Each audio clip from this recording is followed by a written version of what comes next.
the day when world became red. The clearing was a whirl of color and motion.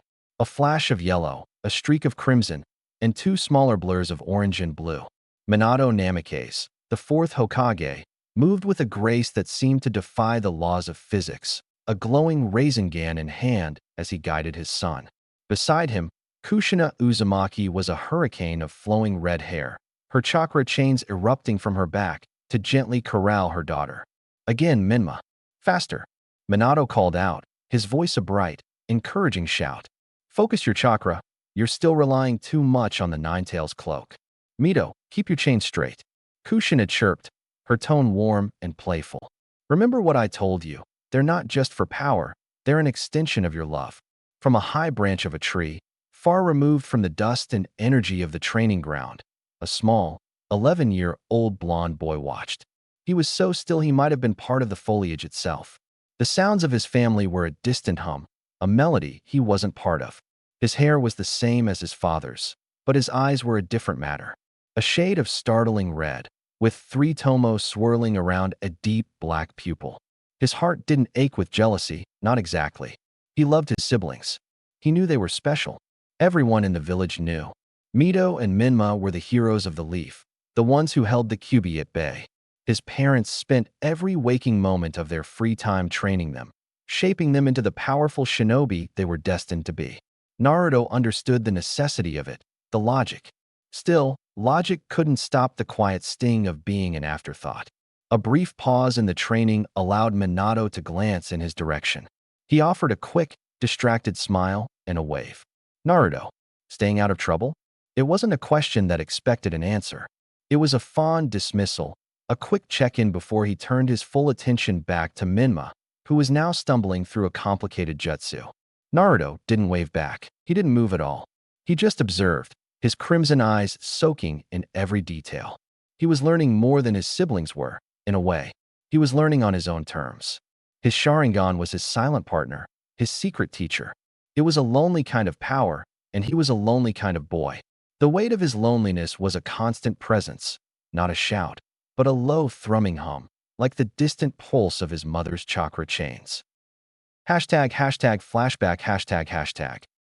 Naruto, currently 6 years old, sat in the dim hallway of his home, knees pulled to his chest, listening. He wasn't supposed to be out of bed, but the sounds from the living room had been too loud to ignore. Laughter. The warm, vibrant laughter of his parents and his siblings. He peered around the corner, just enough to see them.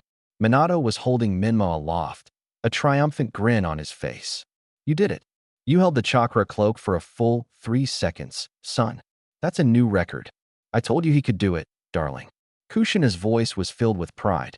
She was braiding a ribbon into Mito's hair, her own face soft and beaming. My little Jinchuriki are so strong. Naruto watched as his father set Minma down and his mother pulled both twins into a tight hug. It wasn't a family moment meant to exclude him, but it did all the same. He had tried to get their attention earlier, to show them a new trick he'd learned, but they'd just smiled, preoccupied, and told him they would watch later. Later never came. A feeling that had become a familiar companion settled over him. It wasn't a sudden, sharp pain, but a dull, hollow ache. It was the feeling of being in a house full of people, but utterly alone. He wasn't angry at them. How could he be? They were the hero's parents, and the heroes themselves. They had a sacred duty. But what did that make him? He lowered his head, a single, silent tear tracing a path down his cheek. In that moment, the world felt like it was shrinking, the light dimming, the sounds of laughter growing faint. That's when it happened. The tear hit the wooden floorboards, and as he looked down, the grain seemed to sharpen with impossible clarity. The faint chakra residue left by his father's last movements stood out like vibrant green lines. He looked up again, his head snapping toward the living room. The blur of motion from his parents and siblings became a slow, methodical dance. He could see every subtle shift of Minato's weight, every strand of chakra clinging to Kushina's hand.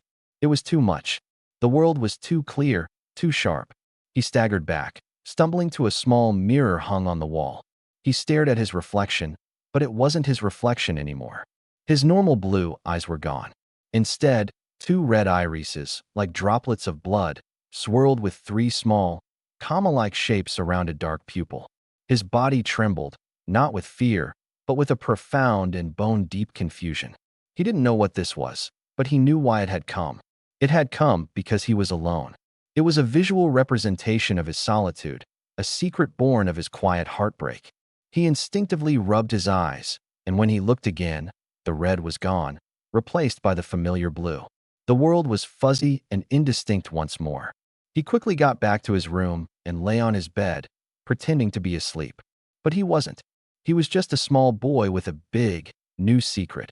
A secret that felt less like a gift and more like a scar. It was a secret born of loneliness, and he knew, with a certainty that only a child's heart can hold, that it was a secret he must never, ever share. He was a ghost in his own home. He spent the days after the awakening of his eyes moving silently, a shadow passing through the sunlit rooms. While his parents were focused on the grueling, chakra-intensive training of their other children, Naruto's education had begun in a different way. He knew what he had to do. He went to the family library, a room filled with scrolls and books his parents had collected over the years. It was a place he was rarely in, as his siblings were the ones being taught history and shinobi theory. He wasn't looking for advanced jutsu. He was just searching for a clue. His 6-year-old fingers, still small and a little clumsy, pulled out a thick book on the great shinobi clans. He flipped through the pages until he found a section on the Uchiha. There it was, a small, crudely drawn illustration of an eye with a single tomo. The text underneath spoke of a Kekkei Jinkai, a bloodline limit known as the Sharingan, the copy wheel eye. It mentioned its ability to see chakra, track movements, and, most importantly, copy jutsu. He read the words, his heart pounding in his chest. A clan-exclusive bloodline. The implication was a heavy weight on his small shoulders. Why did he have it? Was he one of them? A different feeling, even more profound than his loneliness, crept into his mind. Fear. What if his parents found out? Would they see him as a stranger, an interloper? He was already so far removed from them. This felt like an unbridgeable chasm. He didn't understand the complex history of the clans, but he understood the word secret. This was his. His training began that very day, in the same way he had been learning since he could walk, by himself. He couldn't go to the public training grounds, not with his parents and siblings often using them. Instead, he found a small, neglected clearing far from the main road, hidden by thick trees. He took a few books from the library, simple, entry-level scrolls that showed basic academy jutsu and taijutsu forms. He would activate his Sharingan, feeling the familiar, quiet hum of power behind his eyes, and watch the diagrams on the page. Where another child might see a static drawing, Naruto saw a guide.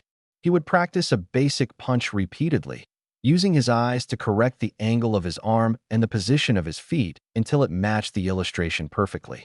He learned a rudimentary jinjutsu by simply watching a faint drawing of chakra flow and then mimicking the sensation inside his body. He never managed to hold the jutsu, but the feeling of learning something, of mastering a skill entirely on his own, was a rush of pride he had never experienced before. He also found a new way to interact with his family, albeit from afar. He would sit in a hidden spot and watch Minato and Kushina train Mito and Minma. His Sharingan would track their every movement, analyzing the flow of chakra, the subtle hand seals, and the footwork. He wasn't just watching. He was learning. He was silently, meticulously, and desperately catching up. He was a 6-year-old child, but he had the work ethic of a shinobi twice his age. His motivation was simple, yet heartbreaking. He wasn't training to become the Hokage. He wasn't training to get stronger than his siblings. He was training with the hope that one day, he would be strong enough for his parents to finally turn around and see him, a boy with bright blonde hair and, for a little while, eyes as red as a setting sun. The years passed like the turning of a page.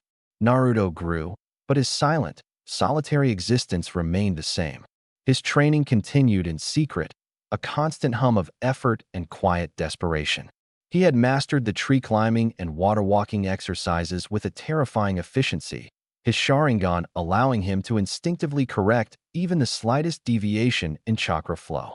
He had copied dozens of basic taijutsu forms from discarded scrolls and academy training sessions, his movements becoming precise and deadly. But he was still alone. Then, one day, his solitude was interrupted. He was deep in his hidden training ground, practicing a series of taijutsu blocks he had seen in a book. He was focused, his Sharingan active, tracing the invisible lines of his own movements. He didn't hear a twig snap or a leaf rustle. He simply felt a presence, and his eyes instantly flickered to the top of a distant tree. A figure stood there, draped in the dark, high-collared jacket of the Uchiha clan. He was a boy, no more than a few years older than himself, with short, messy black hair and an oddly serene expression. Naruto's Sharingan gave him a brief burst of data, a flicker of powerful chakra, unnaturally fast speed. The boy was Shursui Uchiha, the clan prodigy, and he was looking directly at Naruto's red eyes. Naruto's blood ran cold. He couldn't hide them fast enough. He deactivated his Sharingan, his heart hammering in his chest, ready to bolt. Shursui, however, simply smiled, a genuine, warm curve of his lips. He vanished from the treetop in a gust of wind, only to reappear a moment later, standing calmly in the clearing. He made no sudden moves, his hands resting easily at his sides. "I have to say," Shursui began, his voice calm and melodic, "I've been watching you for a while. You're a very good student, but you're a terrible ghost." Naruto froze, unsure how to respond. His secret was out. All his years of quiet effort, all his loneliness and determination had been exposed. He braced for a lecture, for a report to his father, for the end of everything he had built for himself. But Shursui simply sat on the ground. "Your parents are busy people," he said, not with malice, but with a simple understanding that made Naruto's chest ache. "I know. It must be hard." Naruto's eyes widened. This stranger saw him. Not the Hokage's son, not the hero's brother, but just him. "You're an Uzumaki. Why do you have the Sharingan?" Shursui asked, his tone not of demand, but of quiet curiosity.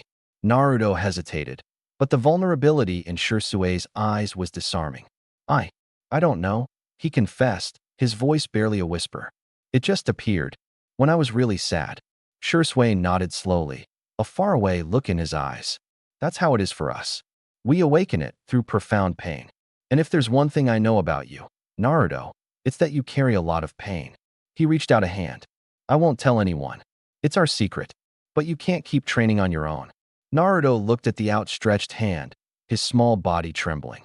The world had always felt so cold and so vast. But in this one moment, with this stranger, he felt a spark of hope. Shursui became the older brother he never had.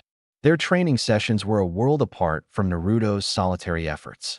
Shursui would teach him the subtleties of chakra control, how to use the Sharingan not just to see, but to think.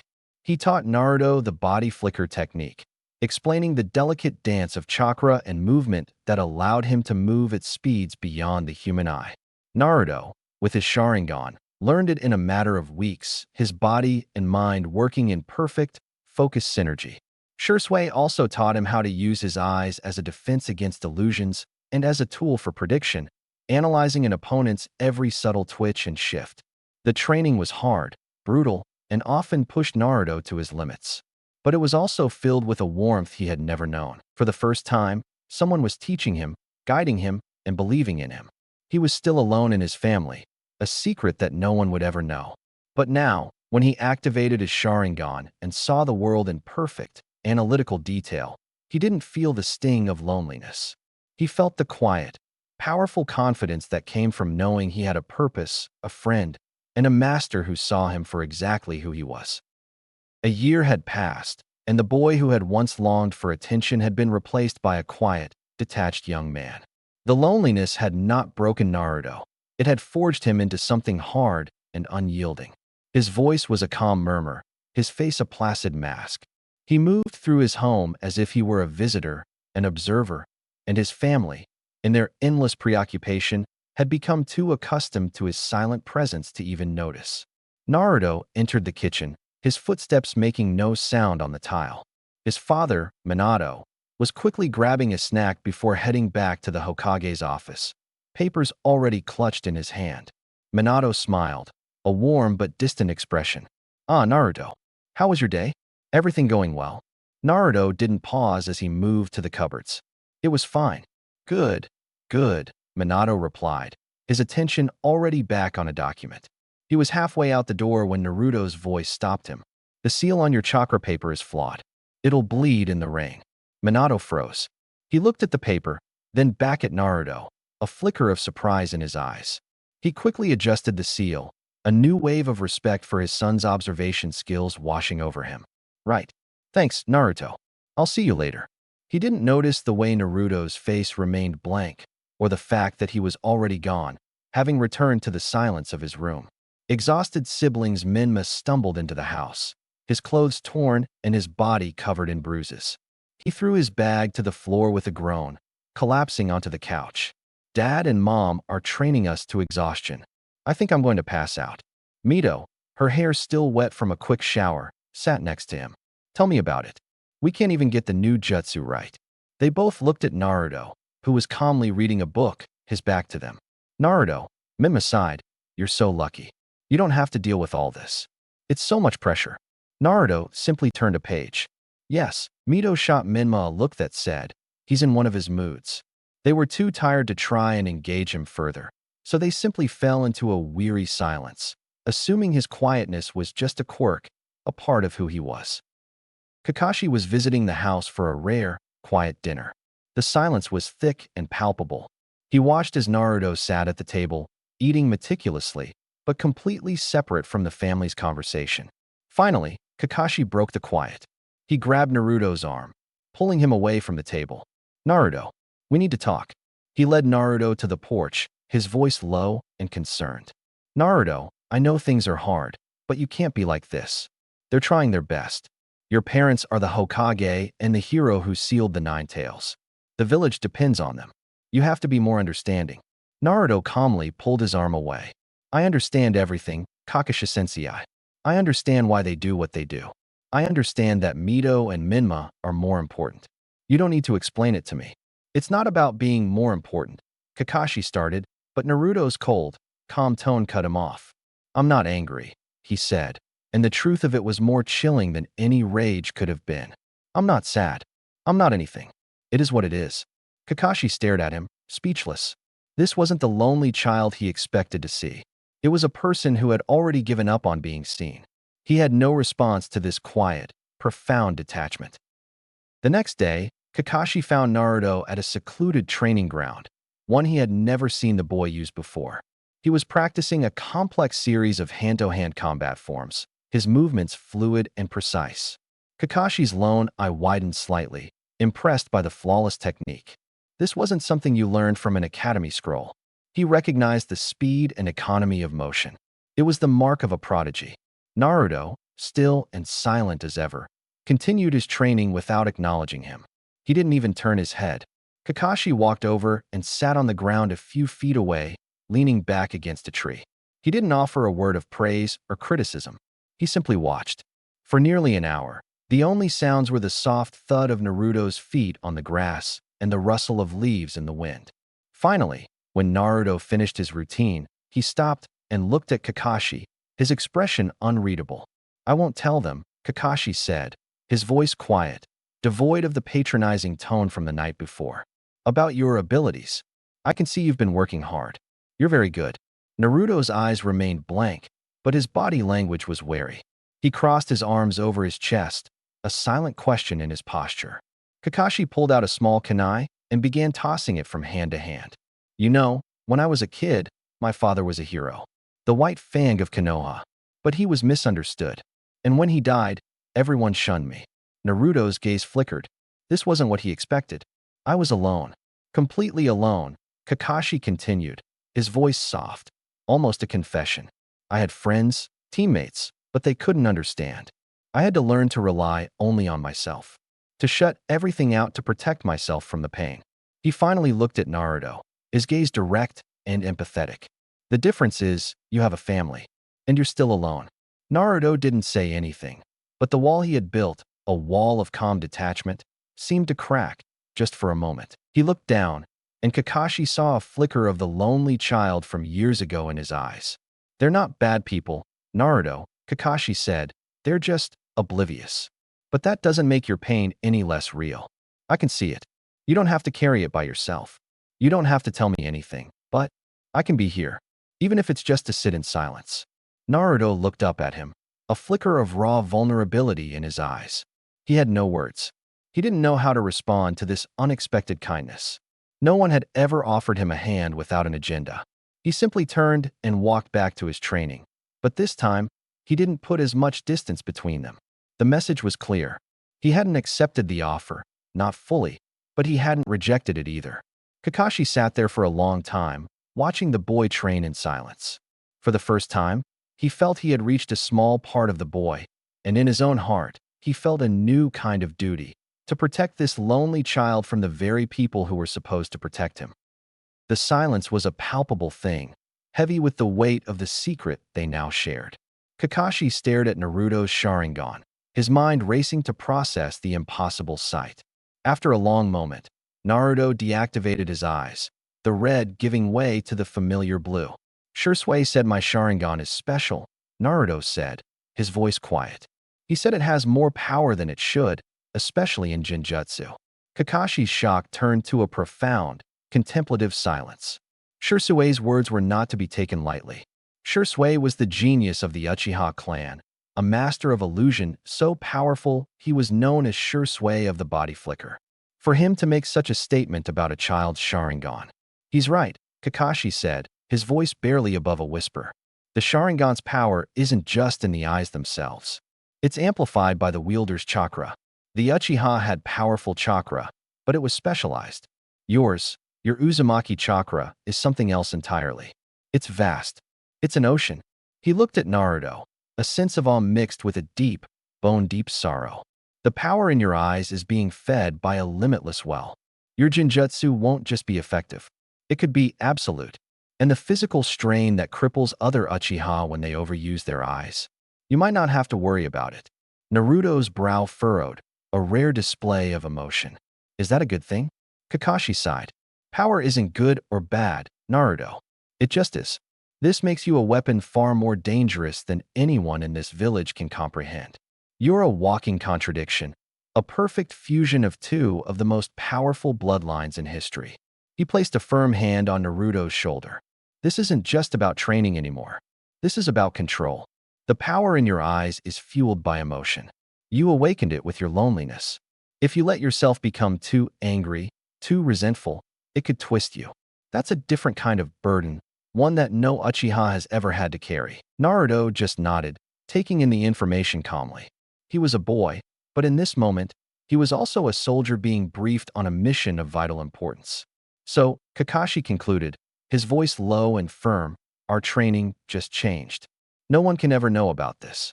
Not your father, not your mother, not even me, in public. We will become ghosts. Because if anyone finds out what you are, you will become a target. He looked at the boy he was supposed to be a big brother to, but who now felt like a kindred spirit, a reflection of his own burdened existence. Naruto had been born with the weight of the world on his shoulders, but now, he carried the power to shape it. And Kakashi, for the first time in his life, had found a mission that was truly his own, to protect the boy who had a secret more dangerous than any beast. #flashback and ##. Without a sound, he slid from the branch and dropped lightly to the ground, his movements so effortless they were almost a whisper. He turned and headed for the house, the noise of his family's training fading behind him. He was just about to enter the back door when two figures fell in step behind him. Naruto, wait up, Minma called, a faint look of exhaustion on his face. Mito, her expression a mix of concern and fatigue, caught up to him. Hey, we were just talking. We feel bad that we don't get to train together. We were thinking, maybe we could all train together tomorrow? You could get some pointers from us. Their faces were genuine, their offer sincere. It wasn't pity, not exactly, but an attempt to close a chasm they couldn't even see the full depth of. Naruto paused, his hand on the doorknob. He turned his head and gave them a small, polite smile, a gesture so practiced it had become as natural as breathing. Thank you, but that won't be necessary. Mito and Minma looked at each other, confused. But, we're good, you know. We've learned a lot, Minma offered, his pride showing through his weariness. We could teach you some stuff. I know you have, Naruto said calmly. And I appreciate the offer. He paused, his tone softening just slightly, a gesture to acknowledge their good intentions. But I have my own training. I'm training with Shursui. The statement hung in the air, a final, polite rejection. Their jaws dropped. Mito's eyes widened. The Shursui? The Uchiha prodigy? But why? Naruto gave them a small shrug, a silent answer that he wouldn't explain. He opened the door and stepped inside, leaving them on the porch, staring after him. Their guilt had been replaced by a new, more complicated feeling, confusion. They couldn't understand why he would choose a stranger over his own family. And Naruto, walking toward his room, felt a familiar and satisfying calm. He no longer felt the need to prove anything to them. He had his own path. He had his own teacher. He had his own secret. And in the quiet solitude of his own world, that was more than enough. The afternoon light filtered through the windows of the Namikaze home, falling upon a table where Minato and Kushina were reviewing scrolls, discussing Minma and Mito's progress. They were beaming with pride. Their chakra control is getting so much better, Minato said, a smile on his face. And Mito's chains are almost as strong as yours were at her age. Kushina preened, a playful grin on her face. Almost. But they're so dedicated, both of them. It makes all the hard work worth it. Just then, Minma and Mito walked into the room, their faces etched with a confused concern. The parents looked up, their warm expressions shifting to one of mild curiosity. Mom, Dad, we wanted to ask you something, Mito started, her voice uncharacteristically serious. Yeah, Minma added. About Naruto. Minato and Kushina's smiles faltered slightly. They hadn't thought about Naruto in a while. He had been so quiet lately, a near-invisible presence in the house. What about him? Kushina asked, her voice a little too cheerful. Is he doing all right? Minma shifted uncomfortably. Well, he's fine, but we tried to get him to train with us. We felt bad he's always on his own. Minato nodded. That's very kind of you, son. But Naruto is a very independent boy. He said he's already training, Mito interjected, cutting straight to the point. With Shursui Uchiha.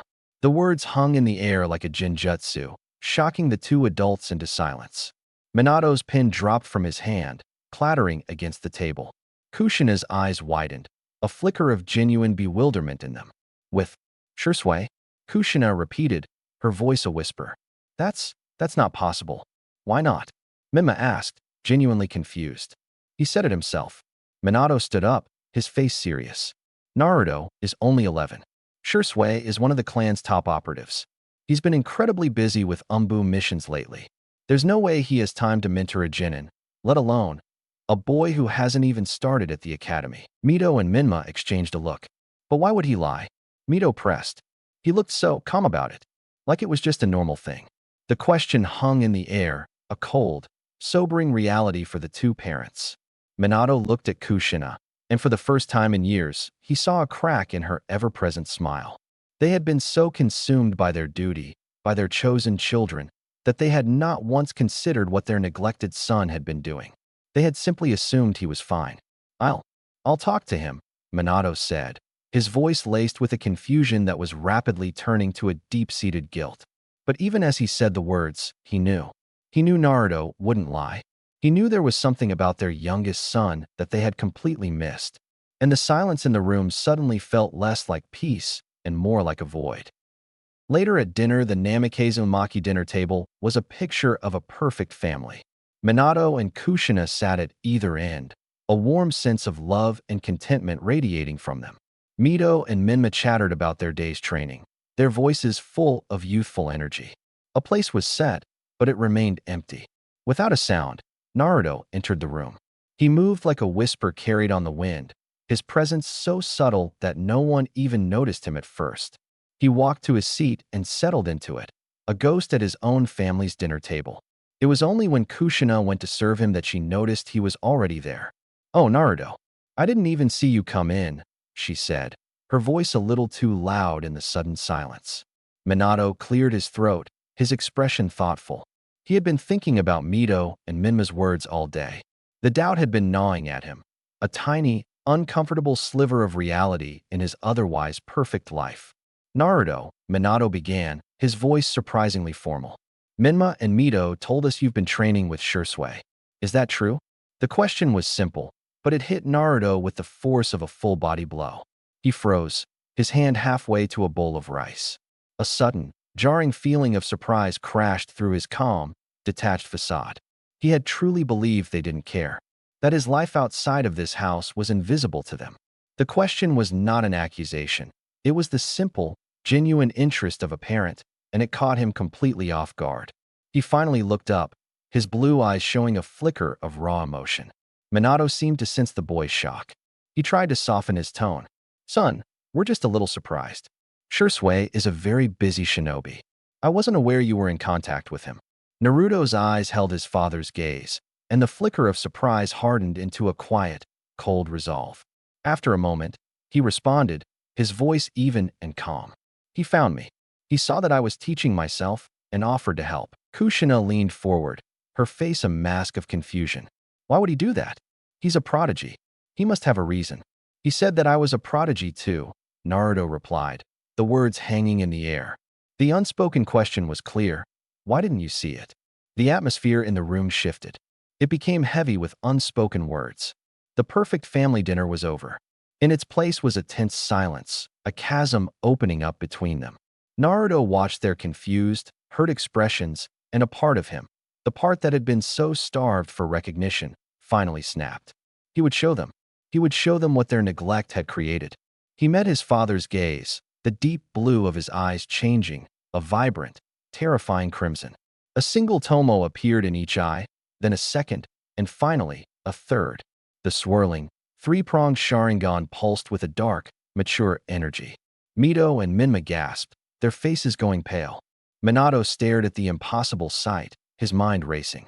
An 11-year-old child with a fully mature, three-tomo Sharingan. It was a feat beyond imagination, a power that even the greatest Uchiha prodigies took years longer to achieve. The Sharingan was the result of a profound emotional shock, and an 11-year-old with a fully awakened one. Kushina's hand flew to her mouth, tears welling in her eyes as she looked at her youngest son. The answer to every question she and Minato had ever had. His quiet solitude, his unbelievable independence, his calm, distant nature, was staring them in the face, a terrifying, beautiful, and heartbreaking secret that had been born of their own failures. Kushina's hand flew to her mouth, her eyes welling with tears as she stared at her son. Minato was frozen, his mouth slightly agape, unable to process the sight of the impossible power pulsing in his youngest child's eyes. Mito and Minma were speechless, their faces pale with shock. The laughter and casual conversation of a moment ago had vanished, replaced by a devastating silence. Naruto's eyes held the gaze of each family member, one by one. He saw their fear, their shock, their dawning comprehension. He saw the tears tracing a path down his mother's cheeks. He saw their horror, but he didn't feel any satisfaction. He simply felt nothing. This was the result of their absence, a powerful, cold truth he had lived with for years. "Why are you crying?"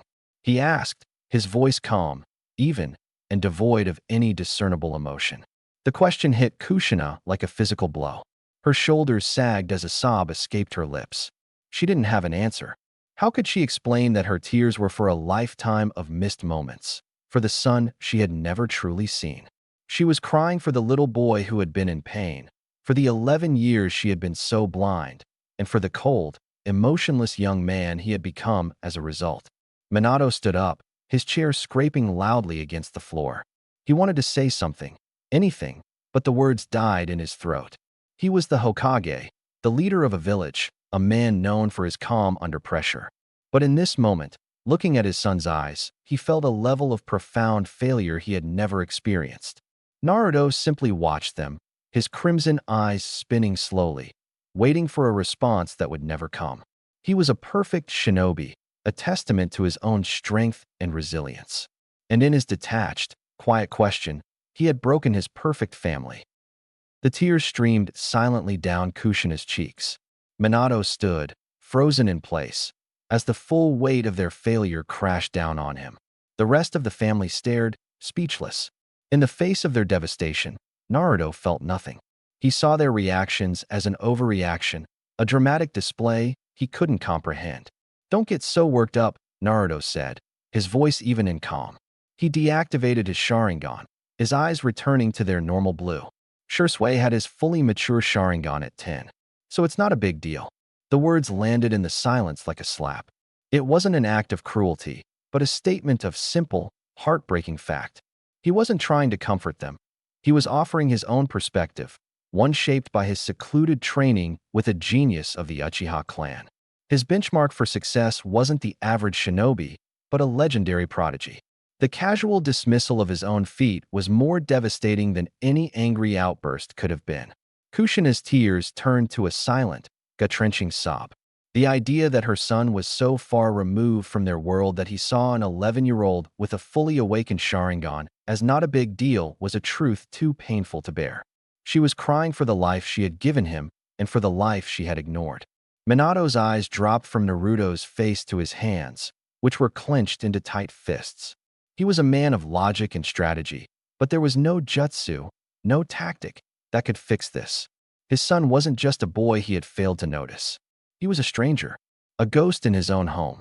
And now, he had the eyes of a ghost. The perfect silence of the dining room was broken only by Kushina's soft sobs. Minato stared at his son, his mind a whirlwind of guilt and regret. The cold, logical part of him was trying to comprehend the impossibility of the Sharingan, while the father in him was reeling from the quiet devastation in Naruto's eyes. Naruto simply watched his mother. The tears in her eyes were the one thing he couldn't completely block out.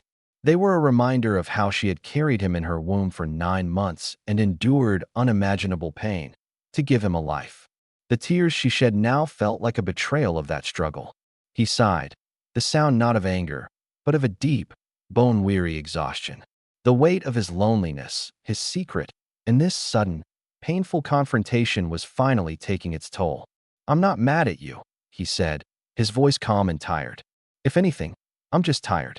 His words hung in the air, more devastating than any furious accusation. They were a simple statement of fact, a truth he had lived with for years. He wasn't a hero, wasn't a monster, wasn't anything but a boy who was utterly, completely, and profoundly exhausted. He looked at his mother, the tears still falling. His cold demeanor, the very thing he had perfected to survive, seemed to be the source of her pain. It was a contradiction he couldn't resolve. He was finally seen, but the seeing was breaking the one person he still held a quiet, unspoken respect for. And for the first time, Naruto wished he could just go back to being a ghost. Kushina's sobs racked her body. Minato was a statue of guilt and shame. The silent, devastating admission from Naruto that he was simply tired had shattered their world.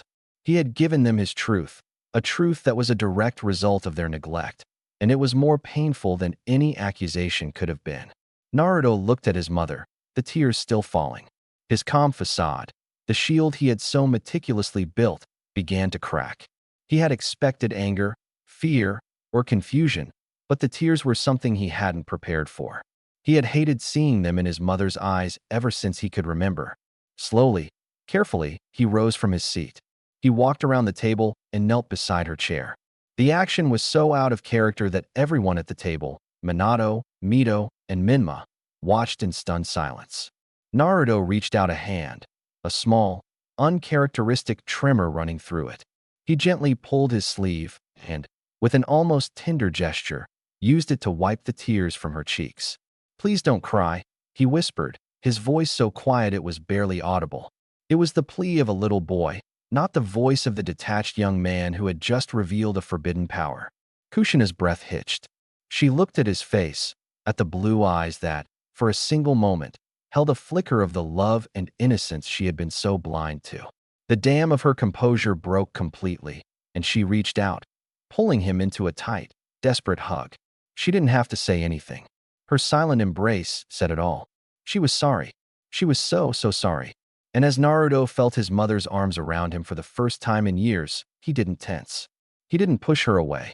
He just stood there, letting the cold walls he had built around his heart begin to thaw in the warmth of a long-overdue embrace.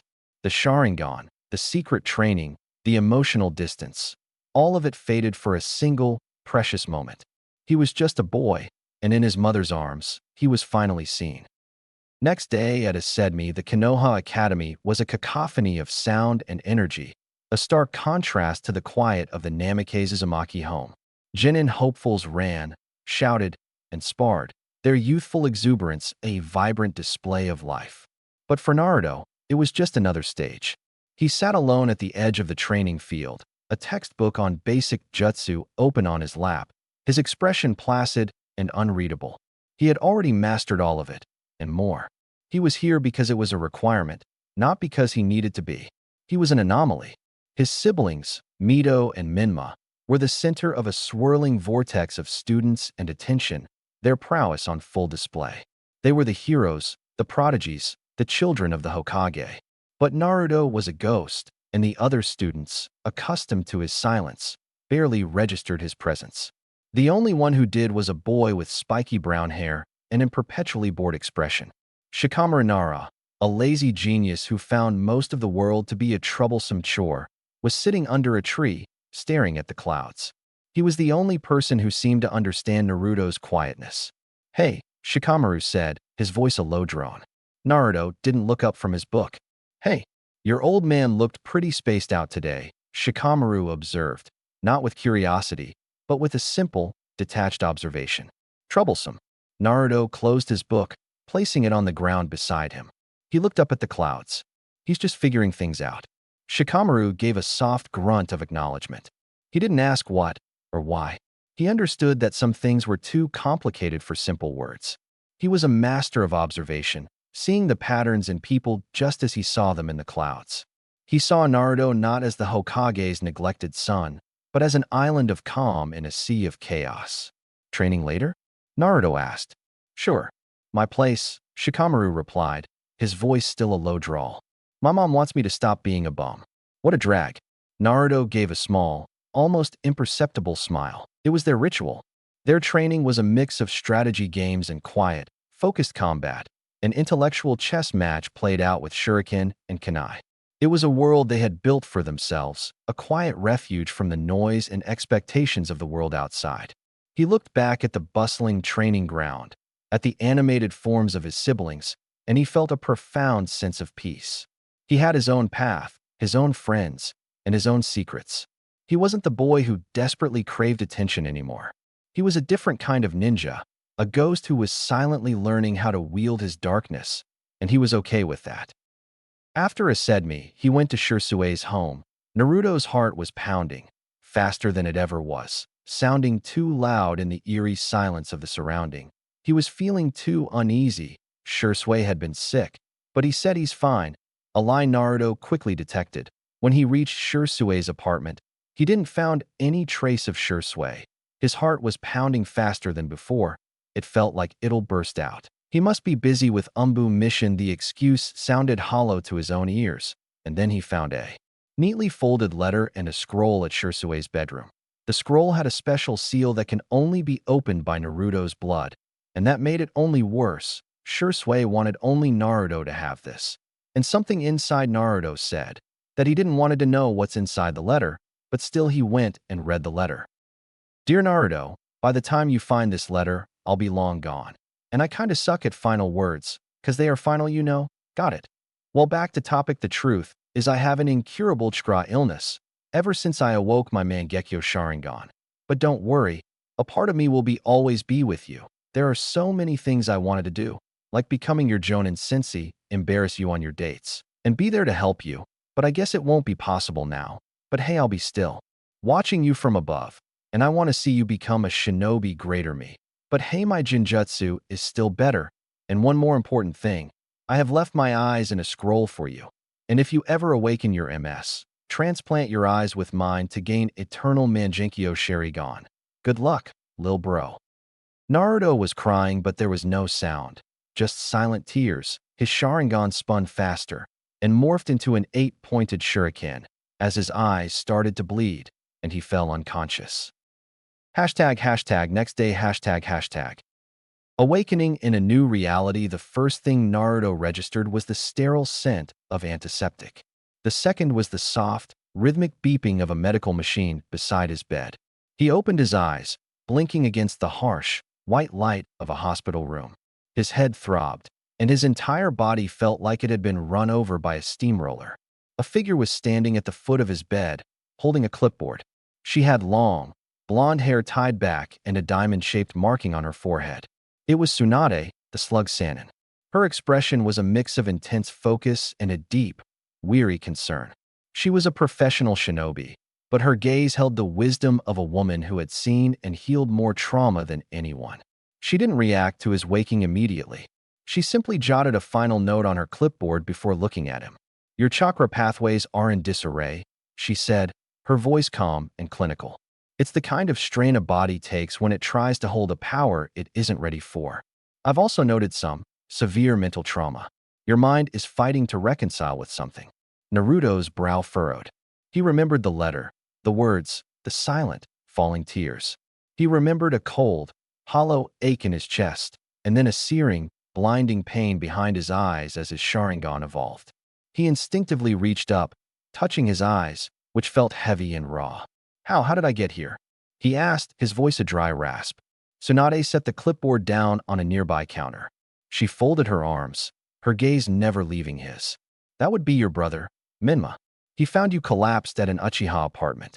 He was frantic. He brought you here as fast as he could, and he hasn't left the waiting room since we started treating you." Naruto's placid mask slipped for a brief, shattering moment. Minma, the loud, boisterous, overachieving twin. The hero. He was the one who found him. The idea didn't fit into the simple, detached worldview he had meticulously built for himself. Minma was supposed to be preoccupied, too busy with his own life to notice a ghost. But he had.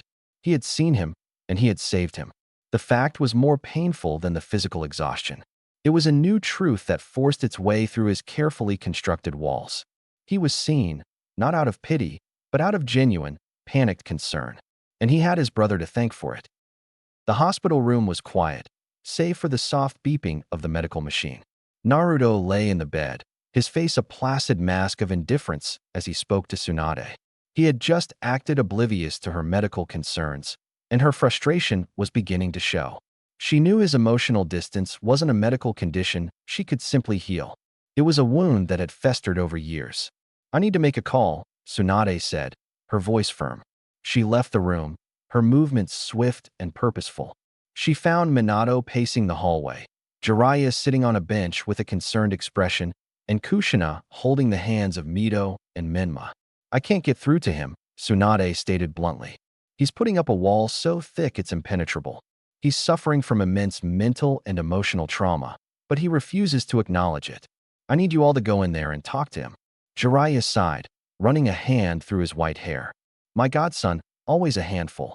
"He's not being a handful," Kushina said, her voice trembling. "He's hurting, and it's our fault." She looked at Minato, whose face was etched with a quiet, profound guilt. They had talked all night, and the reality of their neglect was a physical weight. Minato nodded. "Go in. I'll be in there in a minute." Kushina led the way, with Mito and Minma following her. Naruto looked up as they entered, his face still unreadable. Kushina rushed to his side and wrapped him in a hug, her body shaking with silent sobs. "Naruto, please, just talk to us," she whispered, her voice muffled by his shoulder.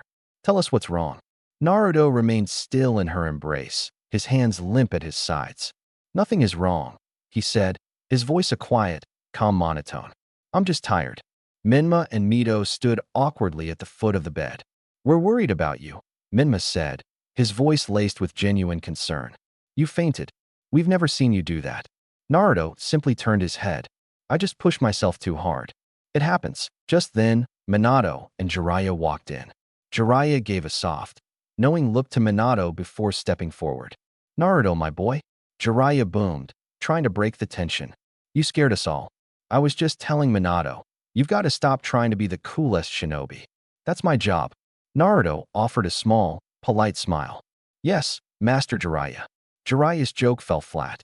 Naruto's response was a formality, a sign of respect, but there was no warmth in it. The boy was a stranger. Minato finally walked over to the bed, the weight of the Hokage's burden and the even greater weight of a father's failure on his shoulders. He looked into his son's blue eyes he now knew held an even more profound secret. He was the only other person in the room who knew about Shirsue's death. He saw not just the emotional detachment, but the raw, unexpressed grief. He saw himself in his son, a man who had also lost everything and built a wall around his heart to survive. Naruto, Minato said, his voice low and serious, "We are here. We're not going anywhere. We will wait for you to talk to us, however long it takes." Naruto's expression didn't change, but he met his father's gaze. In the silent understanding that passed between them, Minato knew his son was grieving for the boy who had been a brother to him. He was grieving alone, not out of choice, but out of necessity. And in his silent, sorrowful eyes, Minato knew that it would take more than just words to bring him back. It would take a miracle. Minato's voice, heavy with guilt and honesty, had ended on a silent plea. The family was a tableau of pain and regret, all eyes on the boy in the hospital bed. They had offered him love, understanding, and a promise to wait. But he had remained unresponsive, his emotional walls as high and unbreachable as ever. Then, slowly, Naruto turned his head. His eyes, clear and blue, settled on Minma. It was the first time he had truly looked at his brother since the conversation began. "Thank you," Naruto said, his voice a low, even whisper. Minma's shoulders stiffened, caught completely off guard. He had been so worried, so frantic, that he hadn't thought about what to say once his brother was awake. He stammered for a moment before the simple truth came out. "Don't mention it. You look like you were in trouble. You could have just left me," Naruto continued, his voice calm, but with an undercurrent of something that sounded like wonder. "Nobody would have known. That's not what family does," Minma replied, his voice firm, a newfound maturity in his tone. He looked at his brother with no pity, only a quiet, resolute concern. The simple exchange was a flash of lightning in the tense silence of the room. It was not a grand act of forgiveness or an emotional outburst, but a quiet, profound moment of connection. Minato and Kushina watched, tears welling in their eyes, as they saw a tiny crack form in the wall around their son's heart. It was a sign that the boy they had failed was not entirely gone. There was a path back, a glimmer of a way to mend the family that had been shattered by a secret born of their own neglect. The small, quiet act of gratitude hung in the air, a fragile truce in a war of silent pain. Minato and Kushina watched, a desperate hope flickering in their hearts. Minma's simple words about what family does seemed to resonate, a truth spoken in innocence. Then, Naruto turned his gaze from Minma to the rest of the family. His eyes, though clear and blue, were devoid of the warmth they craved. His voice was a quiet whisper that shattered the fragile moment. "Family are we?" he asked, the words holding no anger, only a profound, heartbreaking uncertainty. The question was a blade, sharp and precise. It cut through the silence and the unspoken apologies, forcing them all to confront the full scope of their failure. Minma's face fell. He had used the word without thought, but now, faced with his brother's quiet challenge, he had no answer. Kushina's breath hitched, the hope she had just felt turning into a fresh wave of tears. The question wasn't an accusation, but a simple fact. Naruto had survived for 11 years without them acting like a family. How could they claim the title now? Minato stood in the middle of the room, looking at his son. He was the Hokage, a leader who had made countless impossible decisions for his village. But this one question, from the boy who had once longed for his attention, left him utterly speechless. Next day the sun was beginning to set over Konoha, painting the sky in warm hues of orange and red. Mito and Naruto sat side by side on a bench in a quiet park, watching the light fade. It was an unspoken ritual they had started, a small part of her effort to bridge the chasm between them. For a long time, the only sound was the gentle rustling of leaves in the evening breeze. Mito finally broke the silence, her voice soft and hesitant. "You know, when we were little, I always thought you were mad at us." Naruto didn't look at her. "I wasn't. I know that now," she said, a sad smile on her face. "But you're so quiet. It's like you're living in a different world." Naruto didn't respond immediately. He watched a single leaf detach from a branch and spiral to the ground. "It's not a different world," he said, his voice a low, calm murmur. "It's just quiet." Mito nodded, thinking. She was trying to find the words, to understand a feeling she couldn't articulate. "Minma and I, we have so much energy. We have so much of the Nine-Tails chakra. We're always trying to control it, to keep it from running wild." She paused, looking at her brother. "You're so calm. Is that something you had to learn?" Naruto finally looked at her, his blue eyes holding a wisdom far beyond his years. He didn't answer with words. Instead, he simply activated his Sharingan. The Tomo spun to life, and in that instant, Mito's mind filled with a surge of images, an empty training ground, a boy meticulously practicing, a single kunai spinning through the air in a perfect arc. The images were not of rage or anger, but of a profound and solitary determination. She gasped, but not in fear. She was simply stunned. He deactivated his eyes just as quickly, and the world returned to normal. "It's easier to stay calm," he said, his voice still low, "when you don't have anyone to show off for." Mito stared at him, tears welling in her eyes. He had just answered her question without a single word. He had not learned to be calm. He had been forced to. The quietness she had always admired was a shield forged in his loneliness. He had not been mad at them. He had simply been on his own all along. A single tear escaped, tracing a path down her cheek. Naruto watched it fall. This was new territory for him. His life had been one of quiet observation and strategic calculation. He knew how to predict a jutsu, how to analyze a fighting style, but he had no data on how to handle tears. His instinct was to stay quiet, but his new resolve, his clumsy effort to mend their relationship, pushed him to act. He reached into his pocket and pulled out a small, folded handkerchief. He held it out to her, his hand steady, his face an impassive mask. "Here," he said, his voice flat. "They make your eyes swell up." Mito took the handkerchief, a small, sad sob escaping her lips. He had done his best. His mind, so brilliant at breaking down complex shinobi techniques, was utterly lost when faced with a simple display of human emotion. He didn't know how to comfort her, only how to provide a logical solution to the physical problem of crying. Naruto, seeing that the handkerchief had not stopped the tears, tried a different approach. He cleared his throat. "There's no reason to be upset," he said, his voice still calm and rational. "I'm not mad at you. It's just a thing I have." His words, meant to be comforting, landed with the weight of cold, hard stone. They were true, but they missed the point entirely. She wasn't crying because he was mad. She was crying because she finally saw the profound loneliness that had shaped him. Mito didn't reply. She just sat there, clutching the handkerchief, her sobs now quiet, but no less painful. Naruto, defeated by this foreign, illogical thing called emotion, simply sat beside her. He didn't try to speak again. He didn't know what to say, but he didn't leave. He simply stayed, a silent, awkward presence, the only comfort he knew how to provide. Naruto watched his sister cry, the sight of her pain a foreign feeling he couldn't process. His clumsy words had failed. He sighed, abandoning his logical mind. Acting on a simple, raw instinct, he reached out and wrapped his arms around her, holding her in a quiet, uncertain hug. Time skip 2 years. The Namikaze Uzumaki family dinner table was no longer a stage for unspoken regret. It was simply a table where a family ate. The silence was still present, but it was less suffocating, filled now with the quiet understanding of a long road ahead. Kushina placed a large bowl of ramen in front of Naruto. It wasn't the boisterous, loud affair she used to make, but a simple, heartfelt meal. She had spent the last 2 years learning his quiet tells, his subtle preferences, and the simple way he liked his food.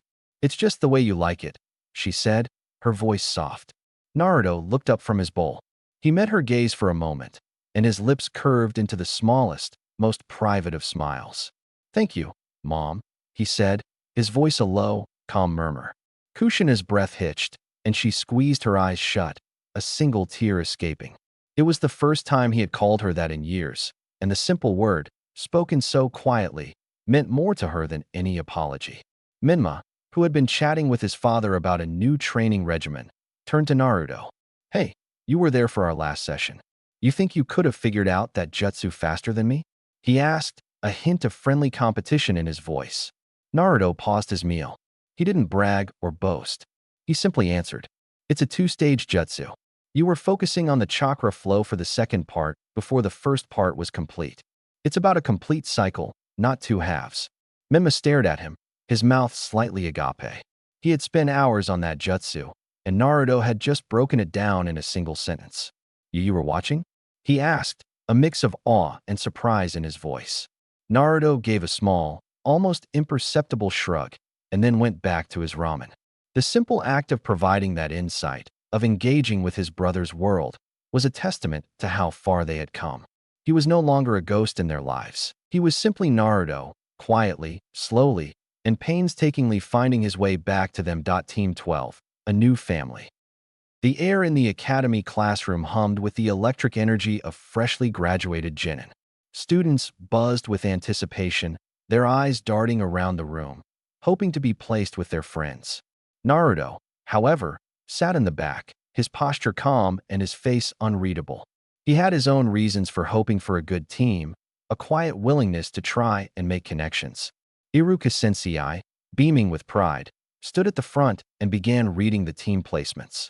The names blurred together for Naruto, a list of familiar faces and destined partnerships. Team 7, Sasuke Uchiha, Sakura Haruno, and Isamu Uchiha. Your sensei will be Itachi Uchiha. A few whispers of awe went through the room. Team 8, Hinata Hyuga, Kiba Inuzuka, and Shino Aburame. Your sensei is Kurenai Yuhi. Team 10, Ino Yamanaka, Shikamaru Nara, and Choji Akimichi. Your sensei is Asuma Saratobi. Naruto felt a small sense of relief. His only true friend would still be close by. Then came the announcement for his siblings. Team 11, Minma Namikaze Uzumaki, Mito Namikaze Uzumaki, and Yakumo Kurama. Your sensei will be Kakashi Hitaki. The cheers for the Hokage's children filled the room. Finally, only a few students remained, including Naruto. And finally, Team 12, Naruto Uzumaki, Kagami Uchiha, and Yuki. Iruka paused, his gaze softening as he looked at the last girl on the list.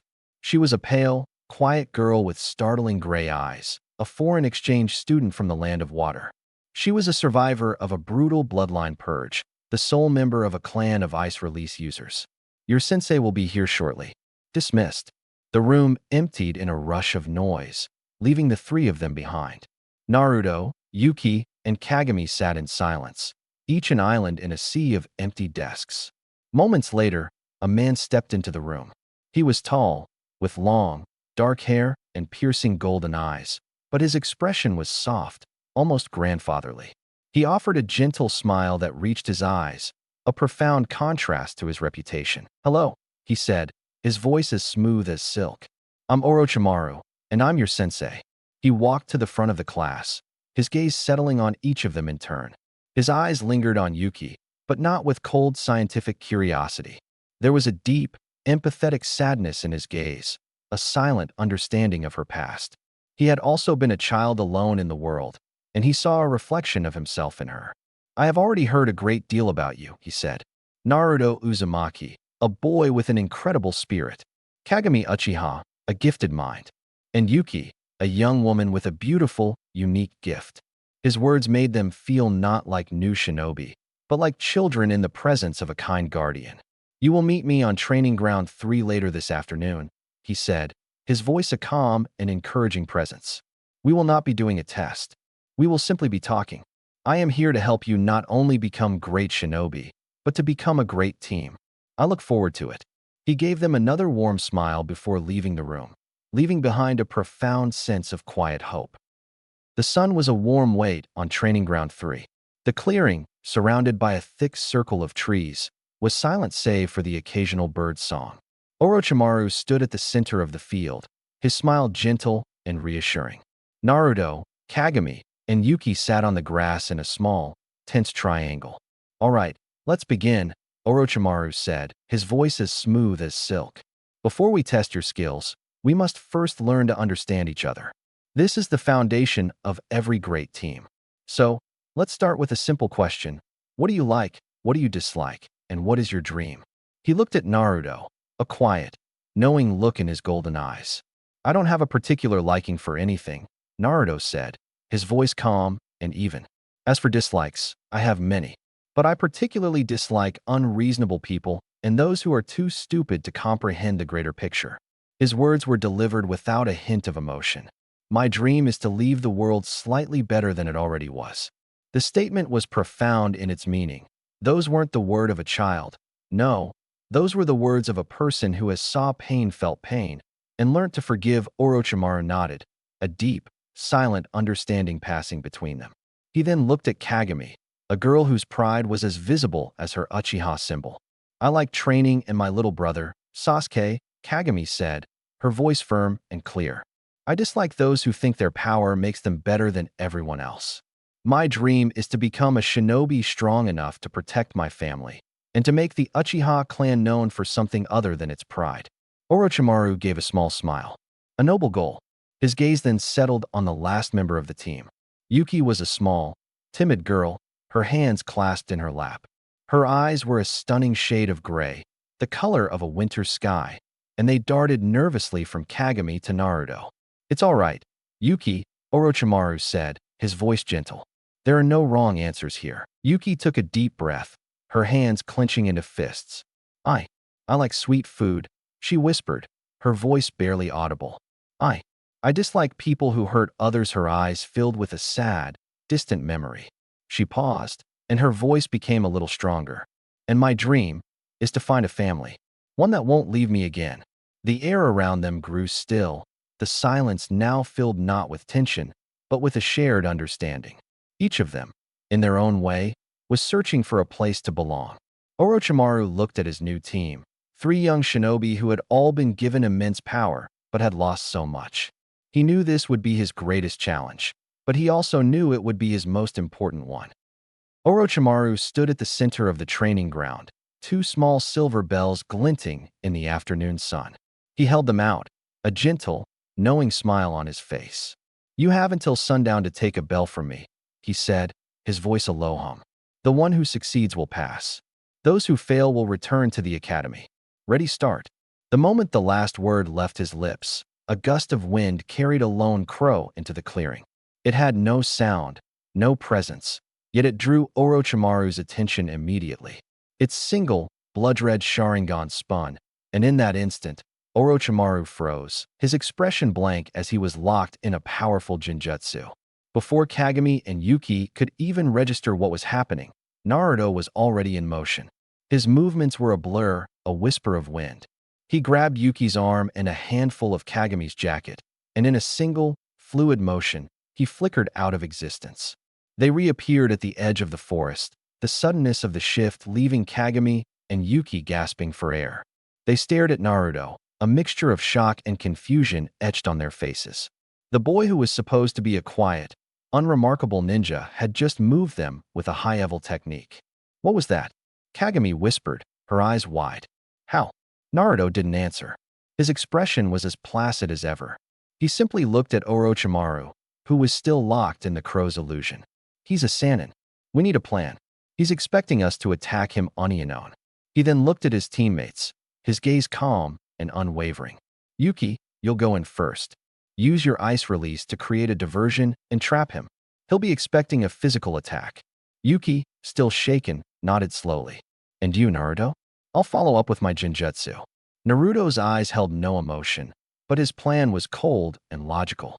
It's not as powerful as the crow's, but it will disorient him long enough for Kagami to get in close. He looked at Kagami, a flicker of trust in his eyes. You're fast and precise. You'll take the bells. The objective is to work together. Kagami stared at him, stunned. He had already analyzed their strengths and had a flawless, foolproof plan. The quiet boy who sat in the back of the class was a tactical genius, a ghost who saw everything, and he was counting on them to play their part. By the time Naruto finished explaining, Orochimaru has already broke free from the genjutsu, but just as he was back in the real world, Yuki's attack began. She unleashed a flurry of ice shuriken, their sharp edges glinting as they flew through the air. Orochimaru sidestepped them with an amused ease, but then Yuki stomped her foot, and a large wall of jagged ice erupted from the ground between them, forcing him to leap to the side. Not bad, Yuki-chan, he said, his voice light. He was holding back, his every movement a gentle feint, his speed reduced to that of a normal jonin.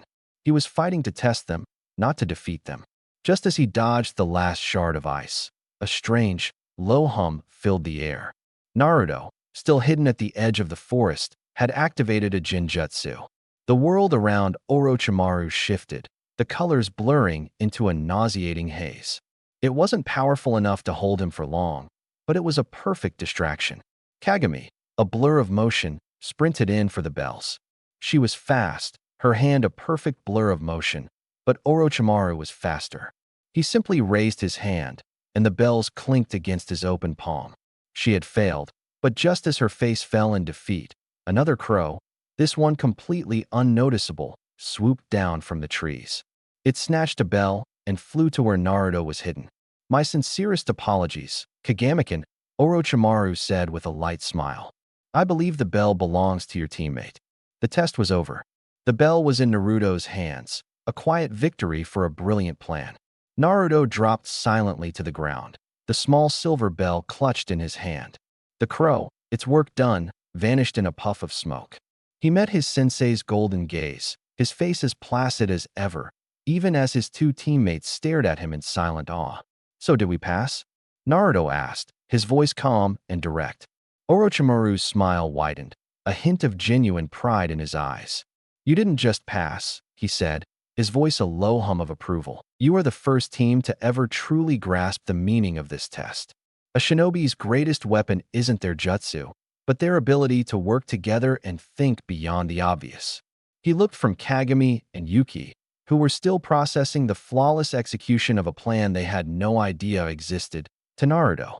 "You understood that the true objective was not to take the bell, but to work as a team." Orochimaru nodded, his eyes lingering on the bell in Naruto's hand. "Yes, you passed. All three of you." Orochimaru gave them a final, warm smile. "You have all passed the test. Rest up. Your journey has just begun." With that, he vanished with a rustle of leaves, leaving the three young genin alone in the quiet clearing. The silence that followed was different now. It was no longer filled with the tension of a test, but with the awkwardness of newfound understanding. Yuki fidgeted, her hands clasped in front of her.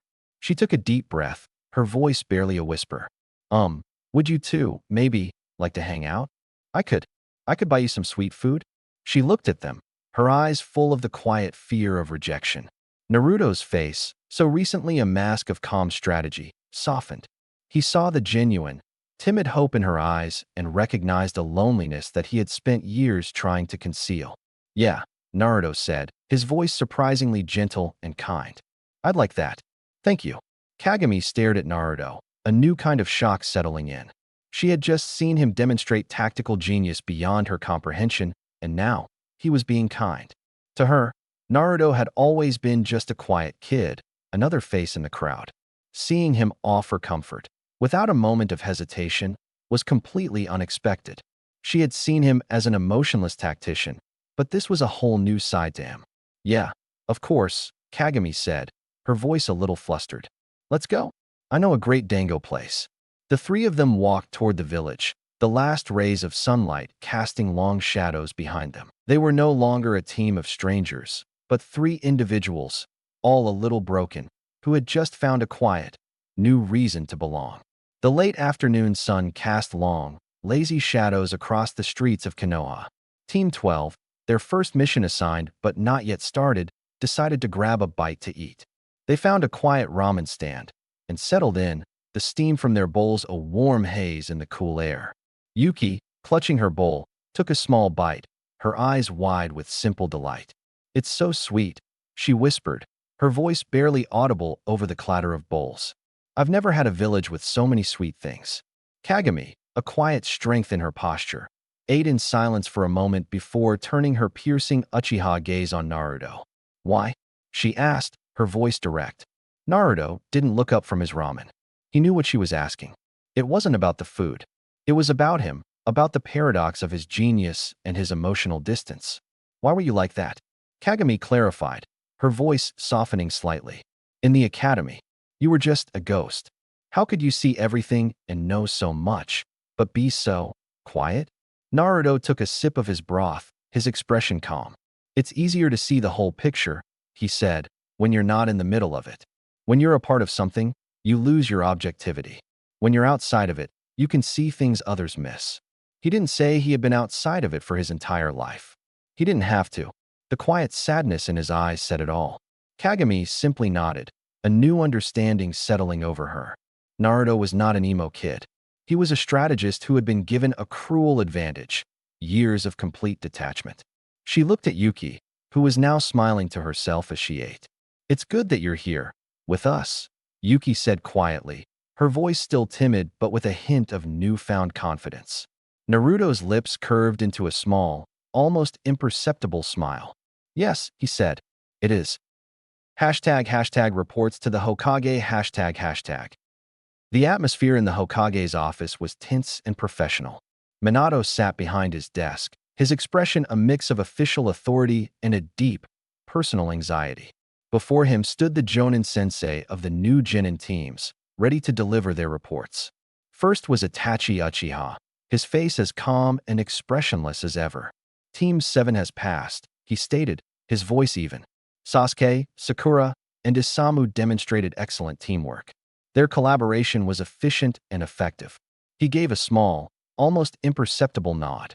Sasuke's rivalry with Naruto, while initially a distraction, was a powerful motivator. It is a tool that can be used. Kurenai Yuhi stepped forward next. Team 8 has also passed. Hinata, Kiba, and Shino worked together flawlessly. They used their sensory and tracking abilities to outsmart me. Their teamwork is intuitive and solid. Asuma Sarutobi took a long drag from his cigarette before speaking. Team 10 passed, though not without some encouragement.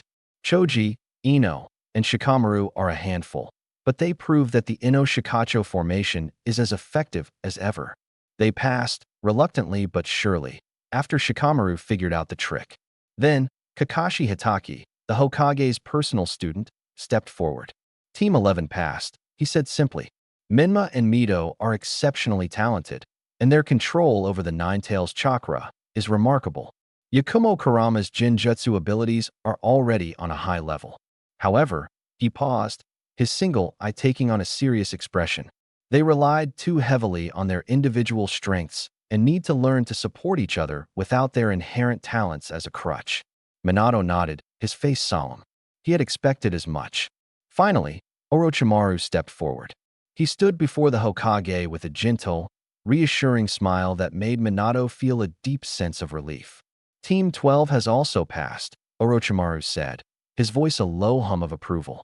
They are not like the others. They did not just learn the lesson, they perfected it.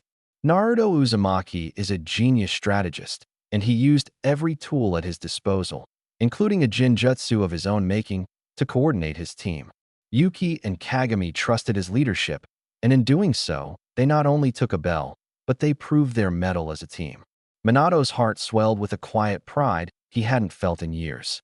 He saw in Orochimaru's report the tangible result of his son's painful journey. He had been so worried, but hearing it from Orochimaru, a man who had navigated a similar darkness, made it real. I have already begun analyzing Yuki's unique bloodline, and Kagami is a brilliant mind, Orochimaru continued. But it is Naruto who is the true strategist. I believe his potential is even greater than we first thought. Minato offered a small, sincere smile. Thank you, Orochimaru, he said, his voice filled with gratitude. I'm glad you're here to guide them. Hashtag at family dinner hashtag. The day was a whirlwind of meetings and reports.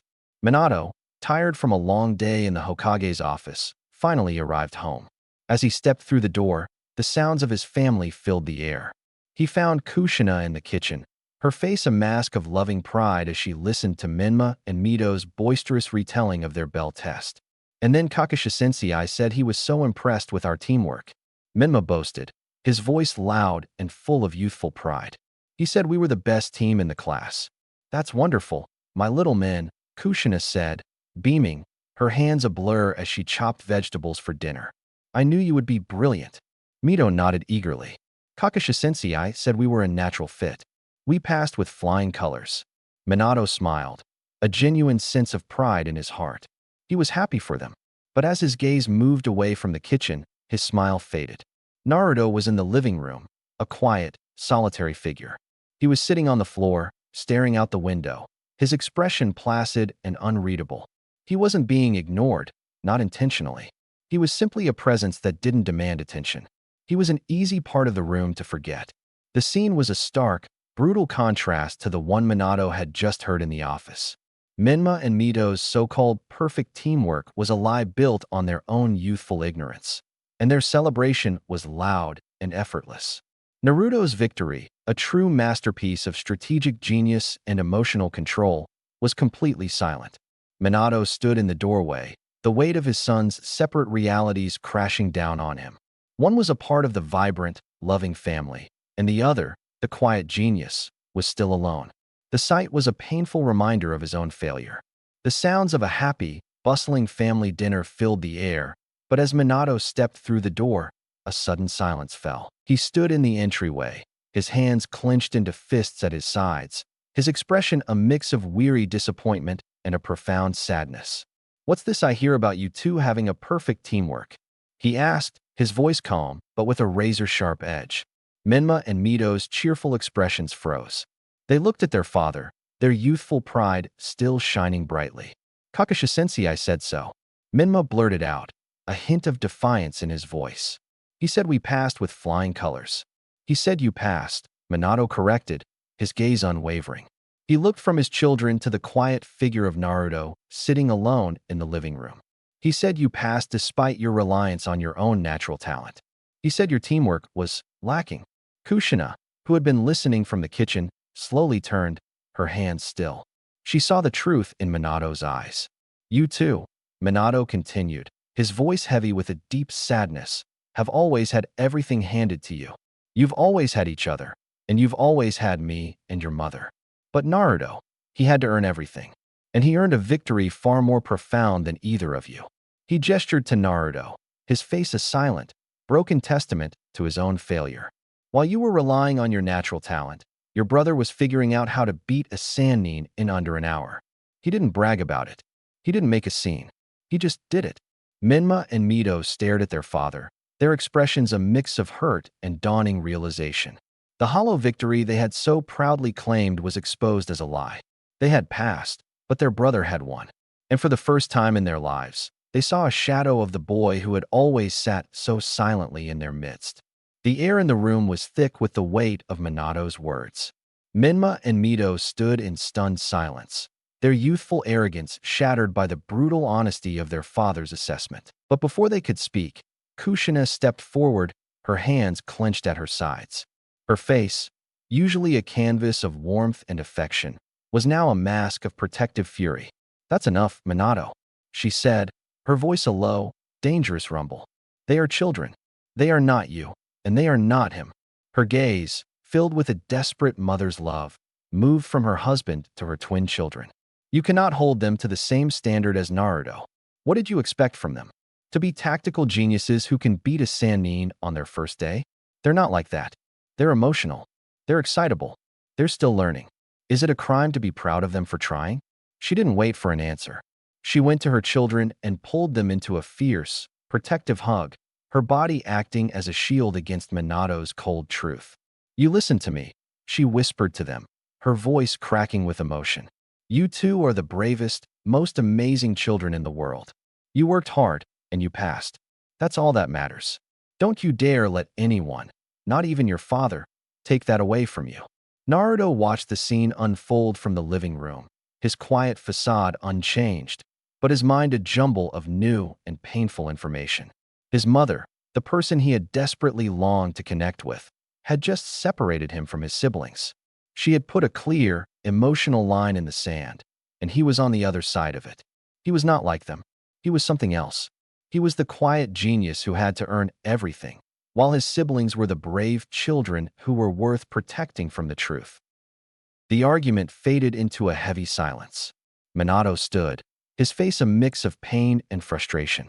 Kushina was still clutching Menma and Mito, her protective fury a silent, physical shield.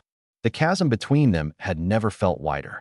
Naruto's calm facade, which had held so steadfastly through years of loneliness and days of emotional upheaval, suddenly felt heavy. All the small, difficult steps he had taken, the apology, the attempt at friendship, the quiet opening of his heart, felt like a useless, pointless effort. He felt the familiar, crushing weight of solitude settling over him once more, a ghost in a family that had no room for him.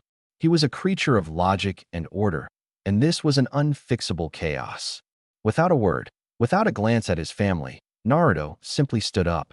His movements were fluid, his body already in the process of fading into the silent, unnoticeable phantom he had been for years. He turned his back on the dinner table, on the family he had so desperately tried to connect with, and began to walk toward the front door. But luck was not on his side. Before he could take a second step, a warm hand gently, but firmly, closed around his arm. Naruto stopped, his mind already preparing to phase out of existence. But a quiet, desperate plea stopped him. Naruto, his father's voice, thick with a profound sadness, broke through the tension.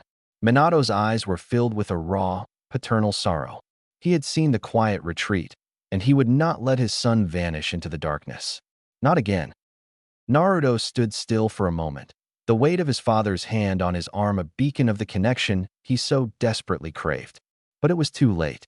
His mother's words had been a final, crushing blow, and the fragile bridge he had been building to his family had been destroyed. He looked at the hand on his arm, and with a quiet, sorrowful gentleness, he gently brushed it off. His action was not one of defiance, but of weary, soul-crushing exhaustion. It was a silent admission that he had no more fight left. Before Minato could speak, Naruto's body flickered, disappearing without a single hand seal, a testament to his silent mastery.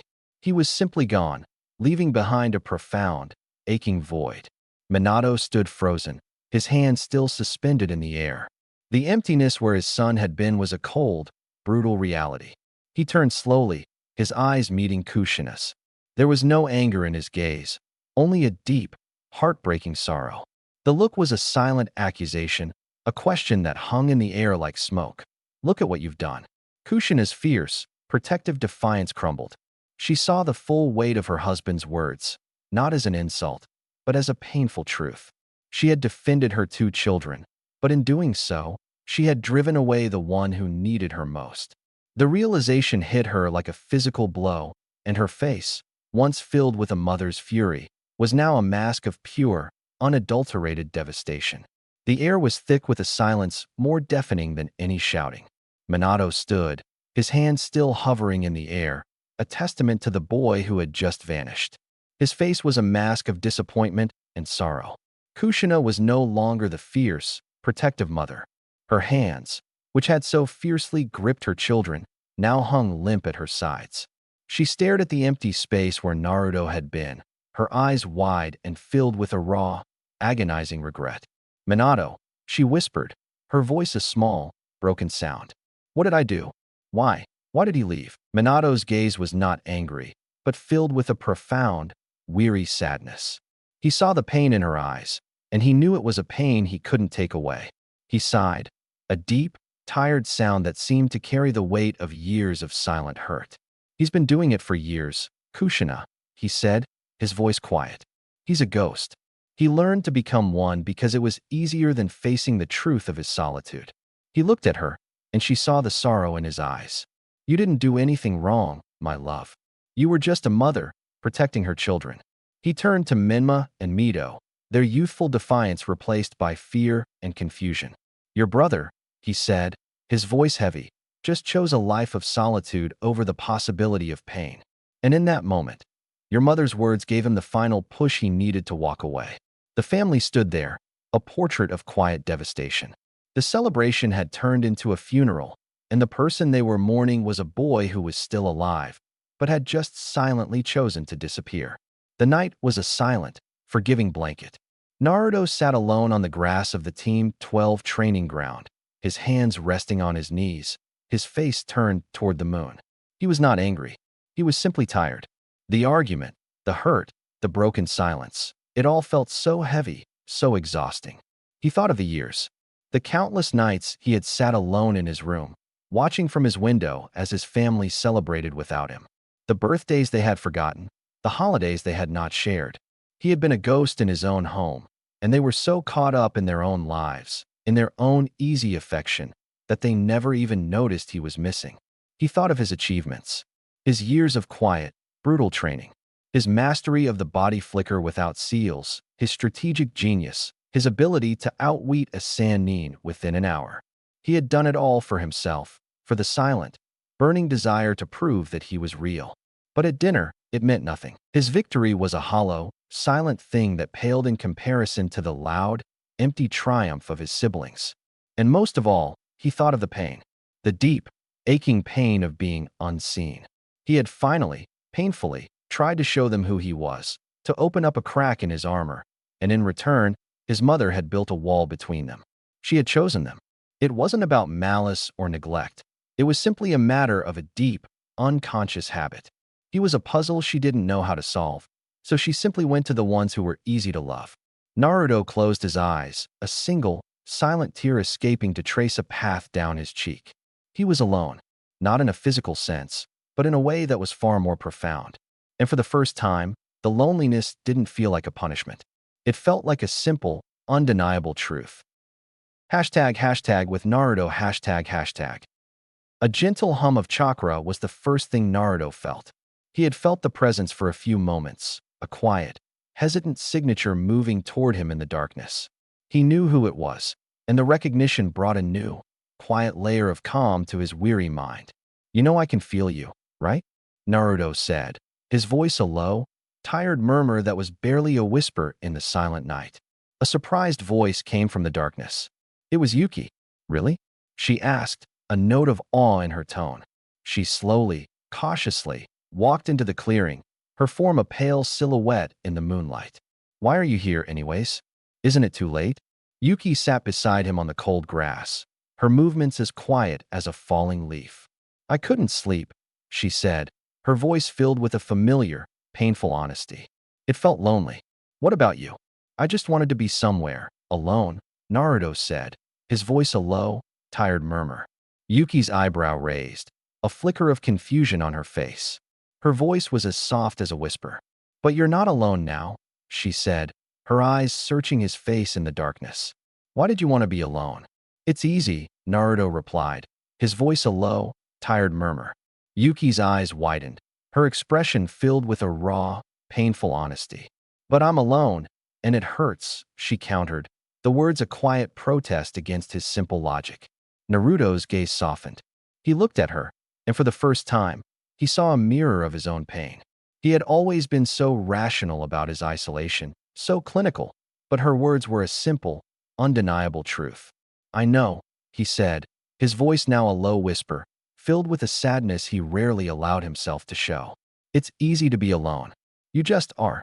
But it's hard to be invisible. To be in a room full of people and feel like you're not even there. That's what hurts." Yuki was silent for a long moment, her brow furrowed in confusion. The words invisible and unseen were foreign concepts to her. She had been exiled, hurt, and abandoned. Her pain was loud and brutal, a physical presence. "What do you mean, invisible?" she asked, her voice small and filled with a genuine bewilderment. "How can you be invisible?" Naruto took a deep, shuddering breath, the first truly emotional act he had allowed himself all night. The calm, logical walls he had built around his heart began to crumble in the face of her honest confusion. "You can be in a room with your family," he began, his voice a low, tired murmur, "and watch as they laugh and talk and celebrate without you. You can watch your parents praise your siblings for things you did better, but you just aren't there. They're not bad people. They're just too busy, too in love with their other children, to notice the one who's a ghost."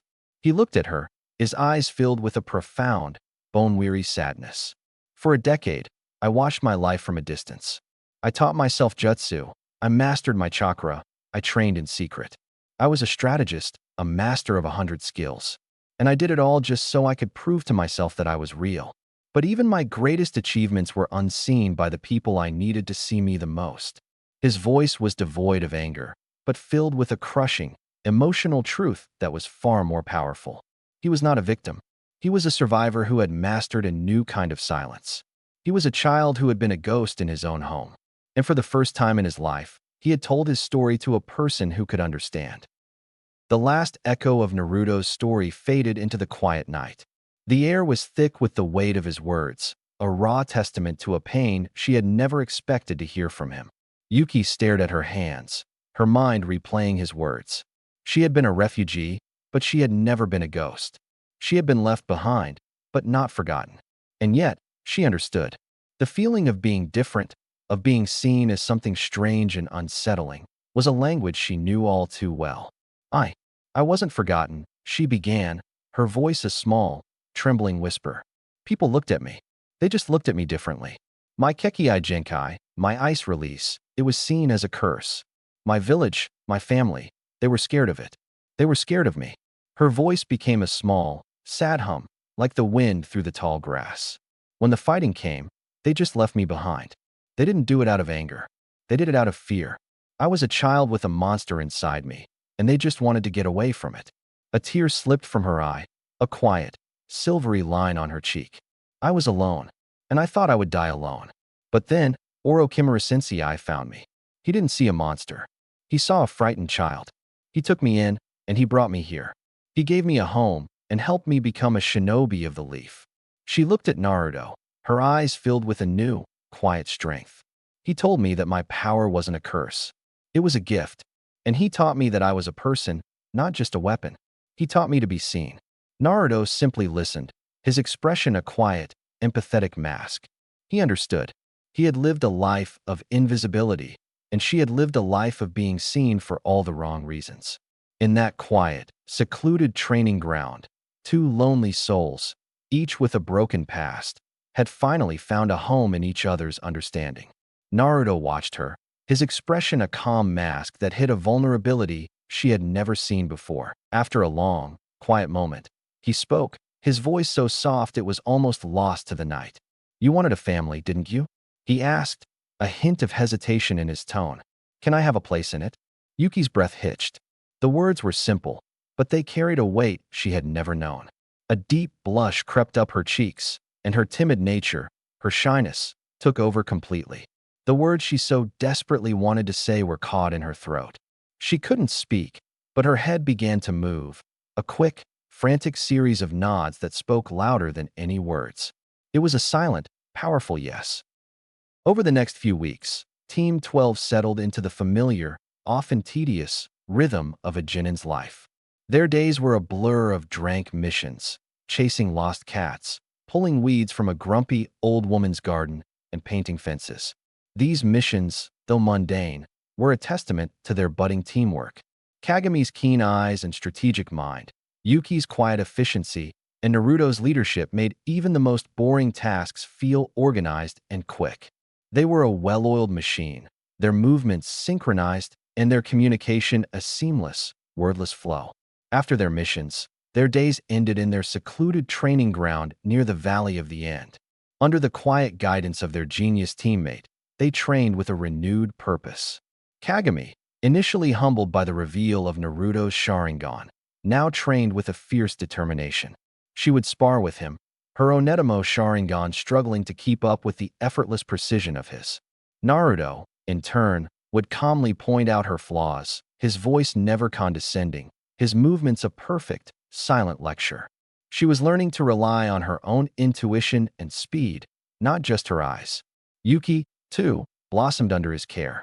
Her ice release, once erratic and fueled by her anxiety, became a thing of quiet, devastating beauty.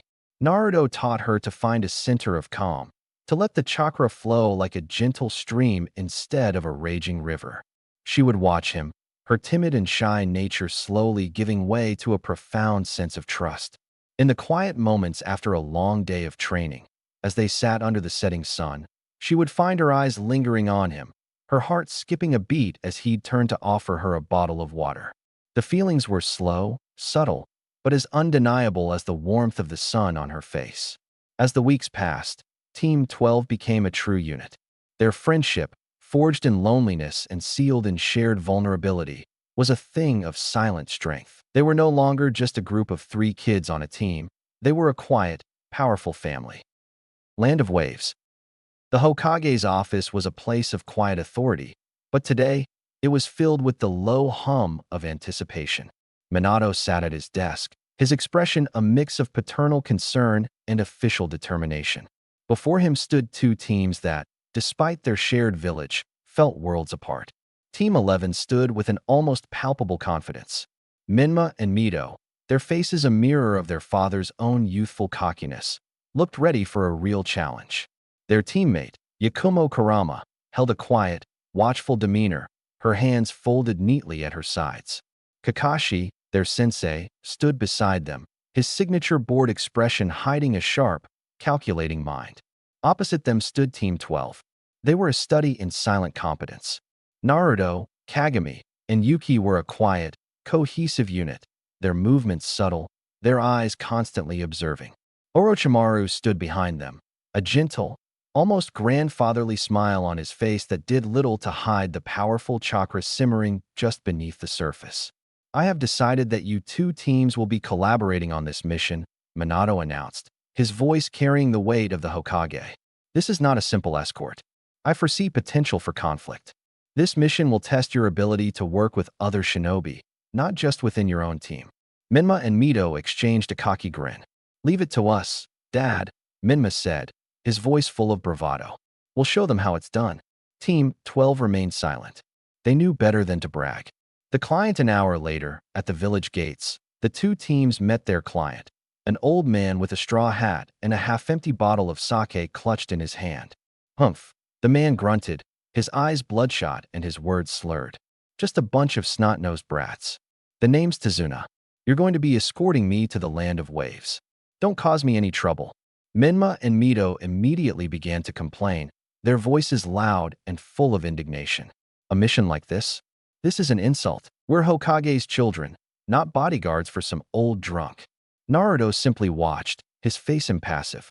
He glanced at his siblings and then at his teammates, a silent understanding passing between them.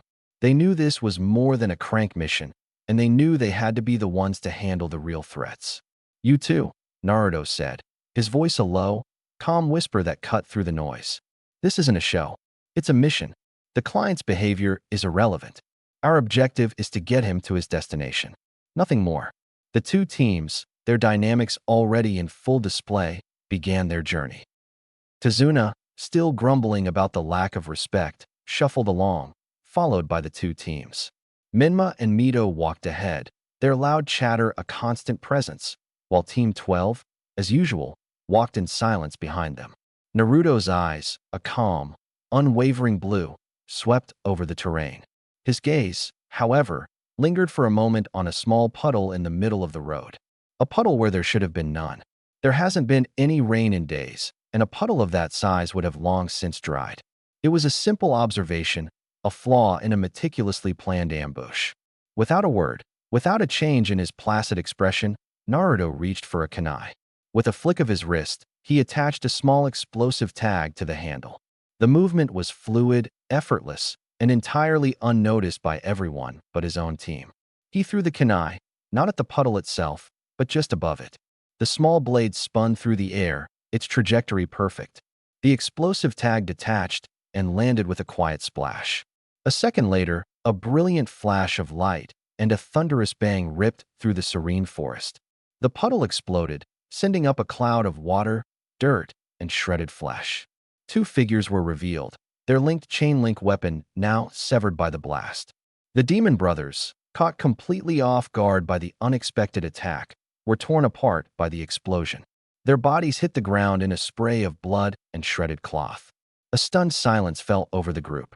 Kakashi, whose Sharingan had been just a moment too slow, stared at the carnage, his eye wide with a mixture of shock and a chilling respect. Minma and Mito were frozen, their faces pale with a combination of fear and awe. What was that? Minma yelled, his voice cracking. Naruto, completely unfazed, simply walked to Tazuna. The mission is no longer a crank, he said, his voice as calm as ever. The client is a liar. The explosion and the subsequent silence had ripped the mask off the crank mission. The blood and torn clothing of the demon brothers were a grim reality, a far cry from chasing lost cats. Tazuna, the bridge builder, was now trembling, his face ashen with terror. You knew? Tazuna stammered, staring at the shattered remains of the assassins. How did you know?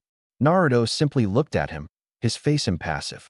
A puddle when there shouldn't be one, he said, his voice flat.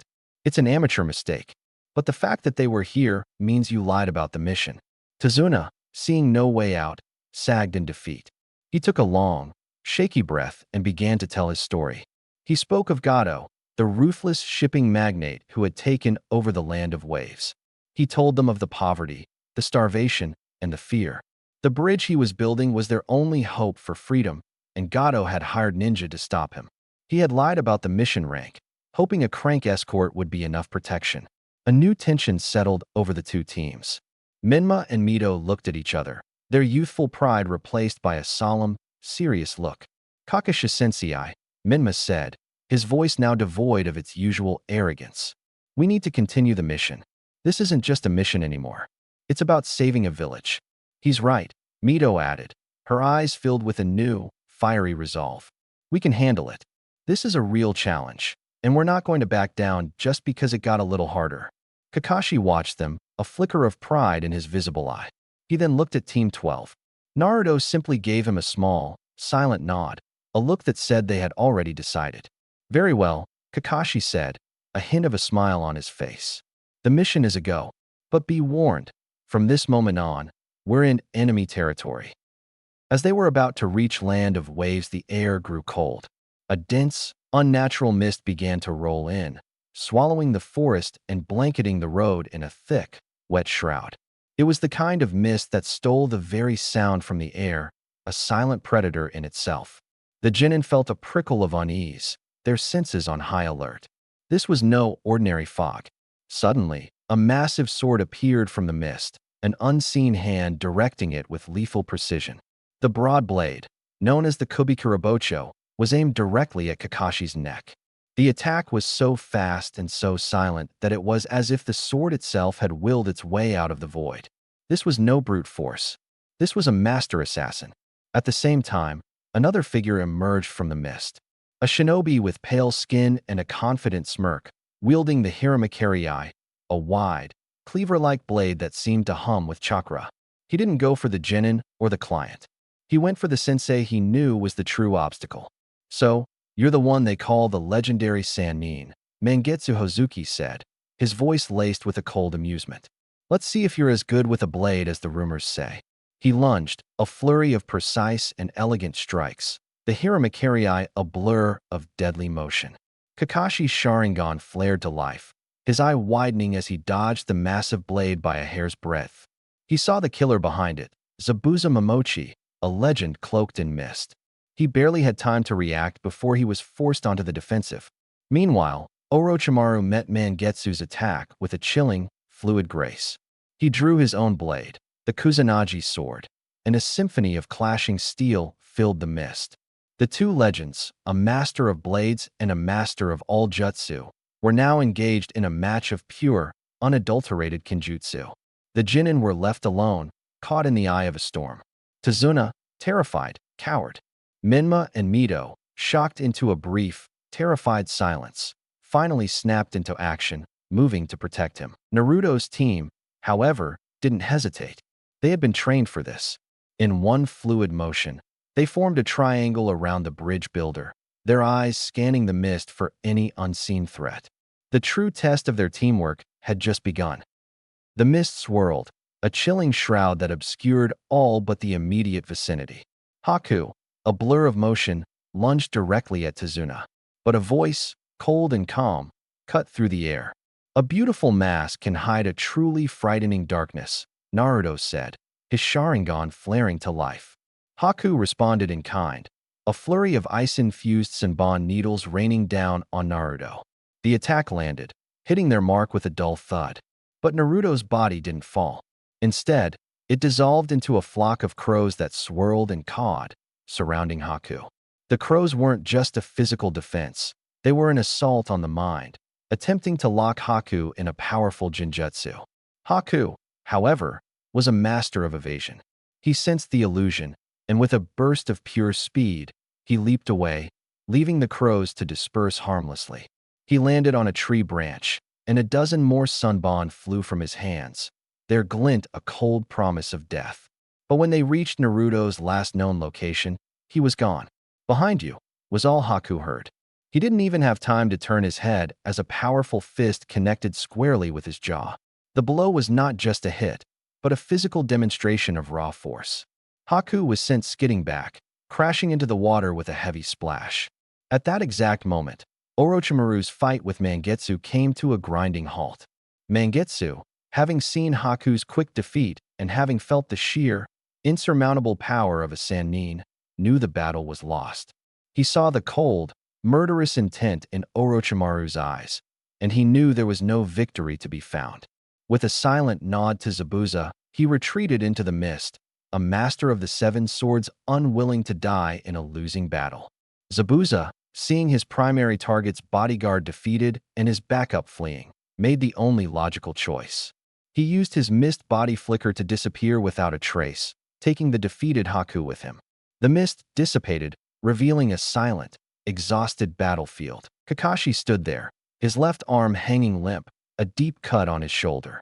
He was panting heavily, his Sharingan still spinning with a tired, weary light. He was battered, but alive.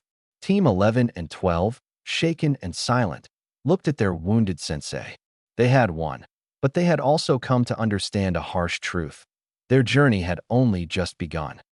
The mist had finally cleared, leaving behind a cold, damp silence. The air was thick with the scent of wet earth and blood.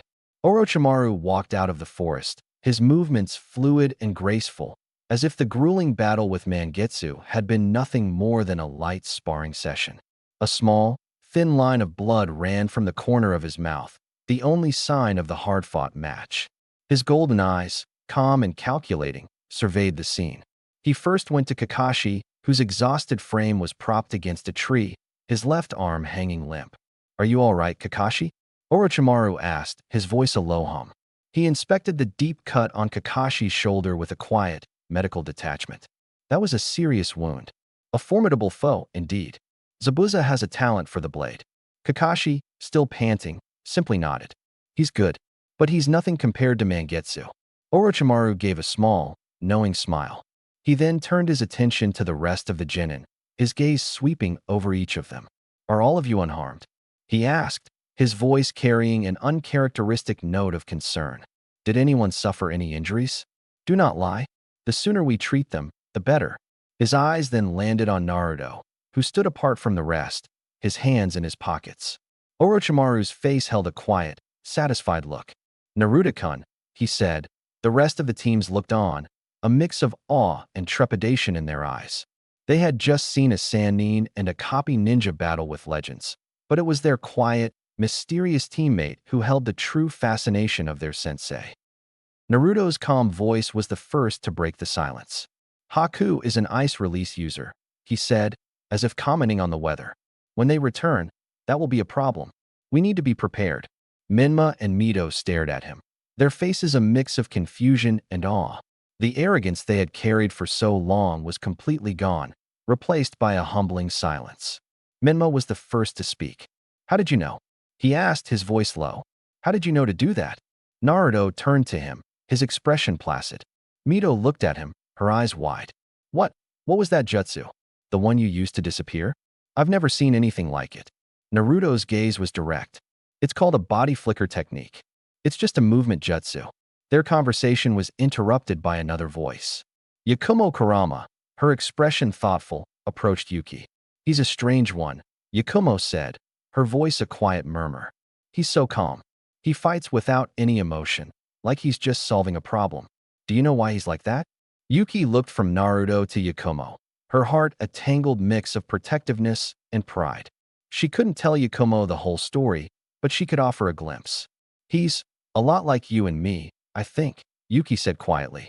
"He's just seen too many bad things to be angry about it anymore. He's learned to be strong on his own." Naruto turned his head toward the still shaken Tazuna. His expression was calm, his voice as steady as a stone in a stream. "Is your home close?" Naruto asked, his question a simple, pragmatic command. "Kakashi Sensei needs to rest." Tazuna's eyes, wide with a mixture of terror and disbelief, stared at the young boy. This was not a snot-nosed genin. This was a leader, a general in a child's body.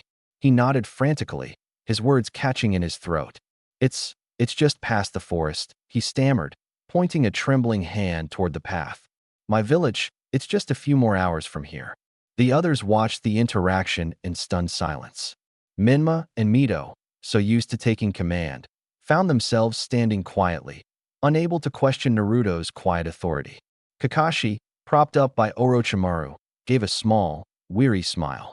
He saw the shift in his student's brother, the the boy who had just gone from quiet genius to a natural leader. This was more than just a mission. It was a testament to the growth of a future legend. The remainder of the journey was silent, a long and somber march through the dense forest. The weight of the recent battle hung over them, a quiet testament to the true nature of their mission. As the light began to fade, they finally came to a small, humble home on the outskirts of a sleepy village. Naruto's calm voice was the only one that broke the quiet. "We're here, Tazuna-san." A woman in her late 20s, beautiful with a gentle, kind face, opened the door.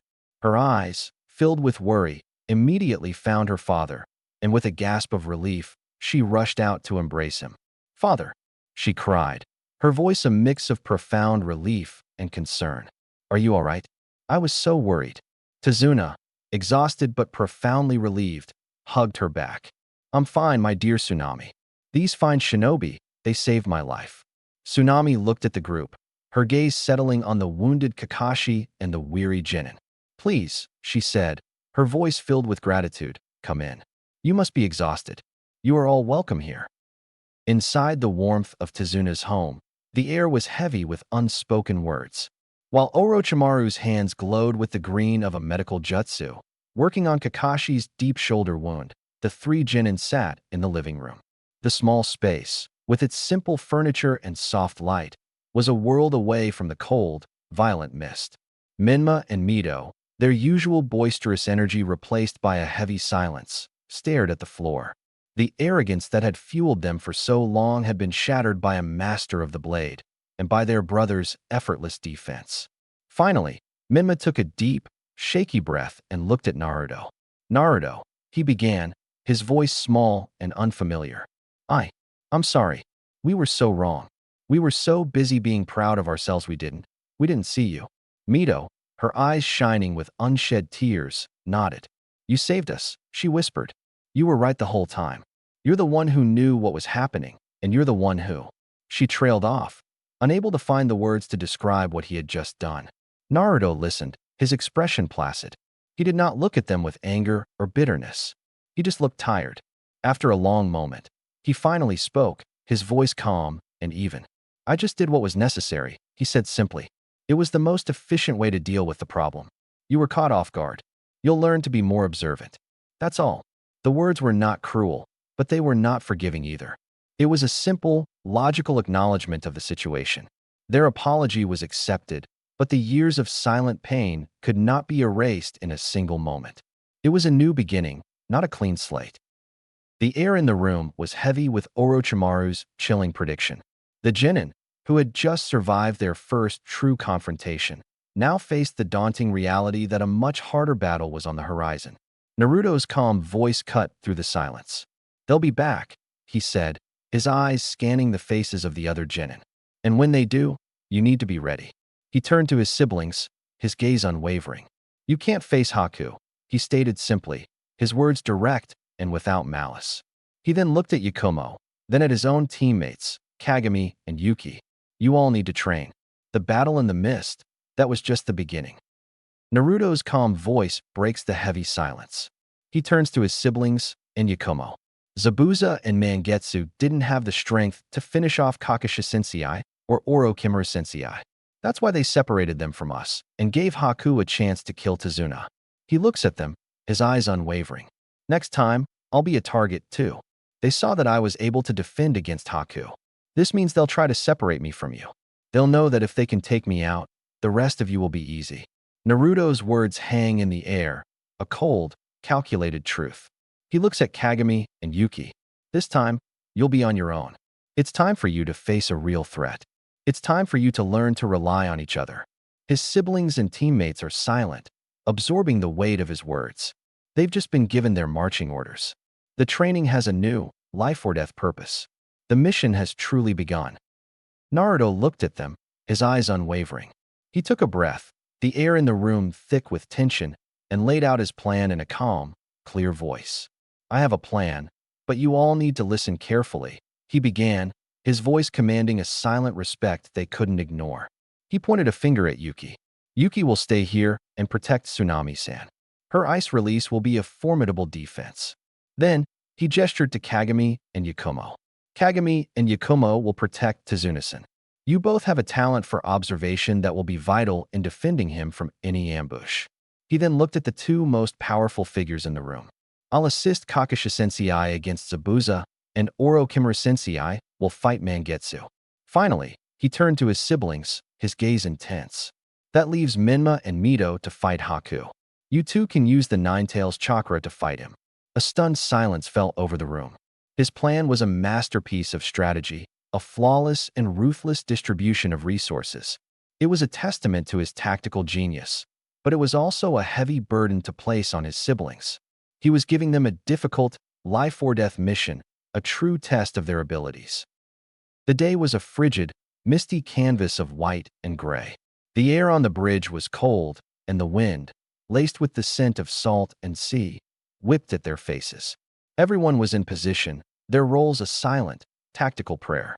Yuki, her face a mask of calm determination, remained behind at Tsuna's home, her ice release at the ready. Kagami and Yakumo stood on the bridge, a silent, watchful pair on either side of Tsuna. They were a unified force, their Sharingan active and ready for any threat. The fight began with a flash of steel. Mangetsu, wielding the Hiramakiri, was a fluid storm of water and steel as he clashed with Orochimaru. The two masters of Kenjutsu were a blur of motion, a symphony of deadly strikes that kept the Sannin completely occupied. Orochimaru's movements, graceful and lethal, were a perfect counter to Mangetsu's erratic, water-based style. On the other side of the bridge, Zabuza materialized from the mist, his Kubikirabocho humming with chakra.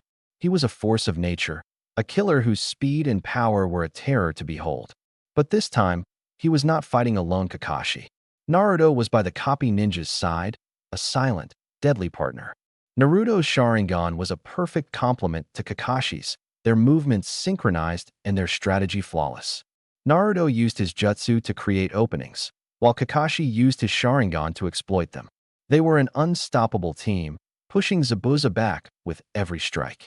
The true battle, however, was happening in a silent, misty corner of the bridge. Haku, a blur of motion, appeared before Menma and Mito.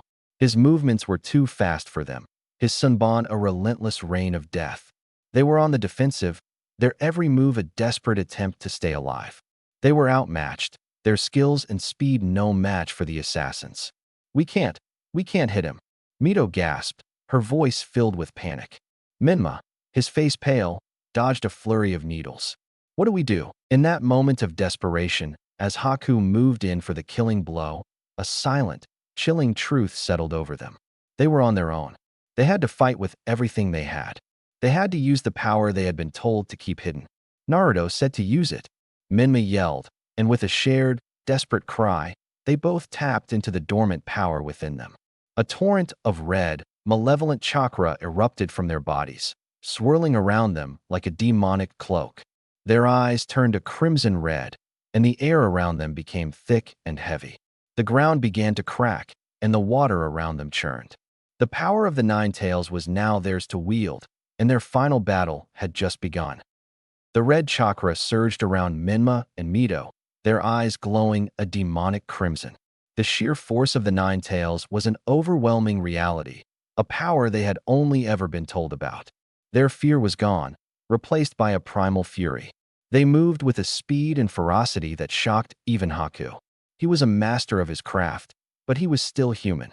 He dodged and weaved, but he could not escape the raw, explosive force of the chakra.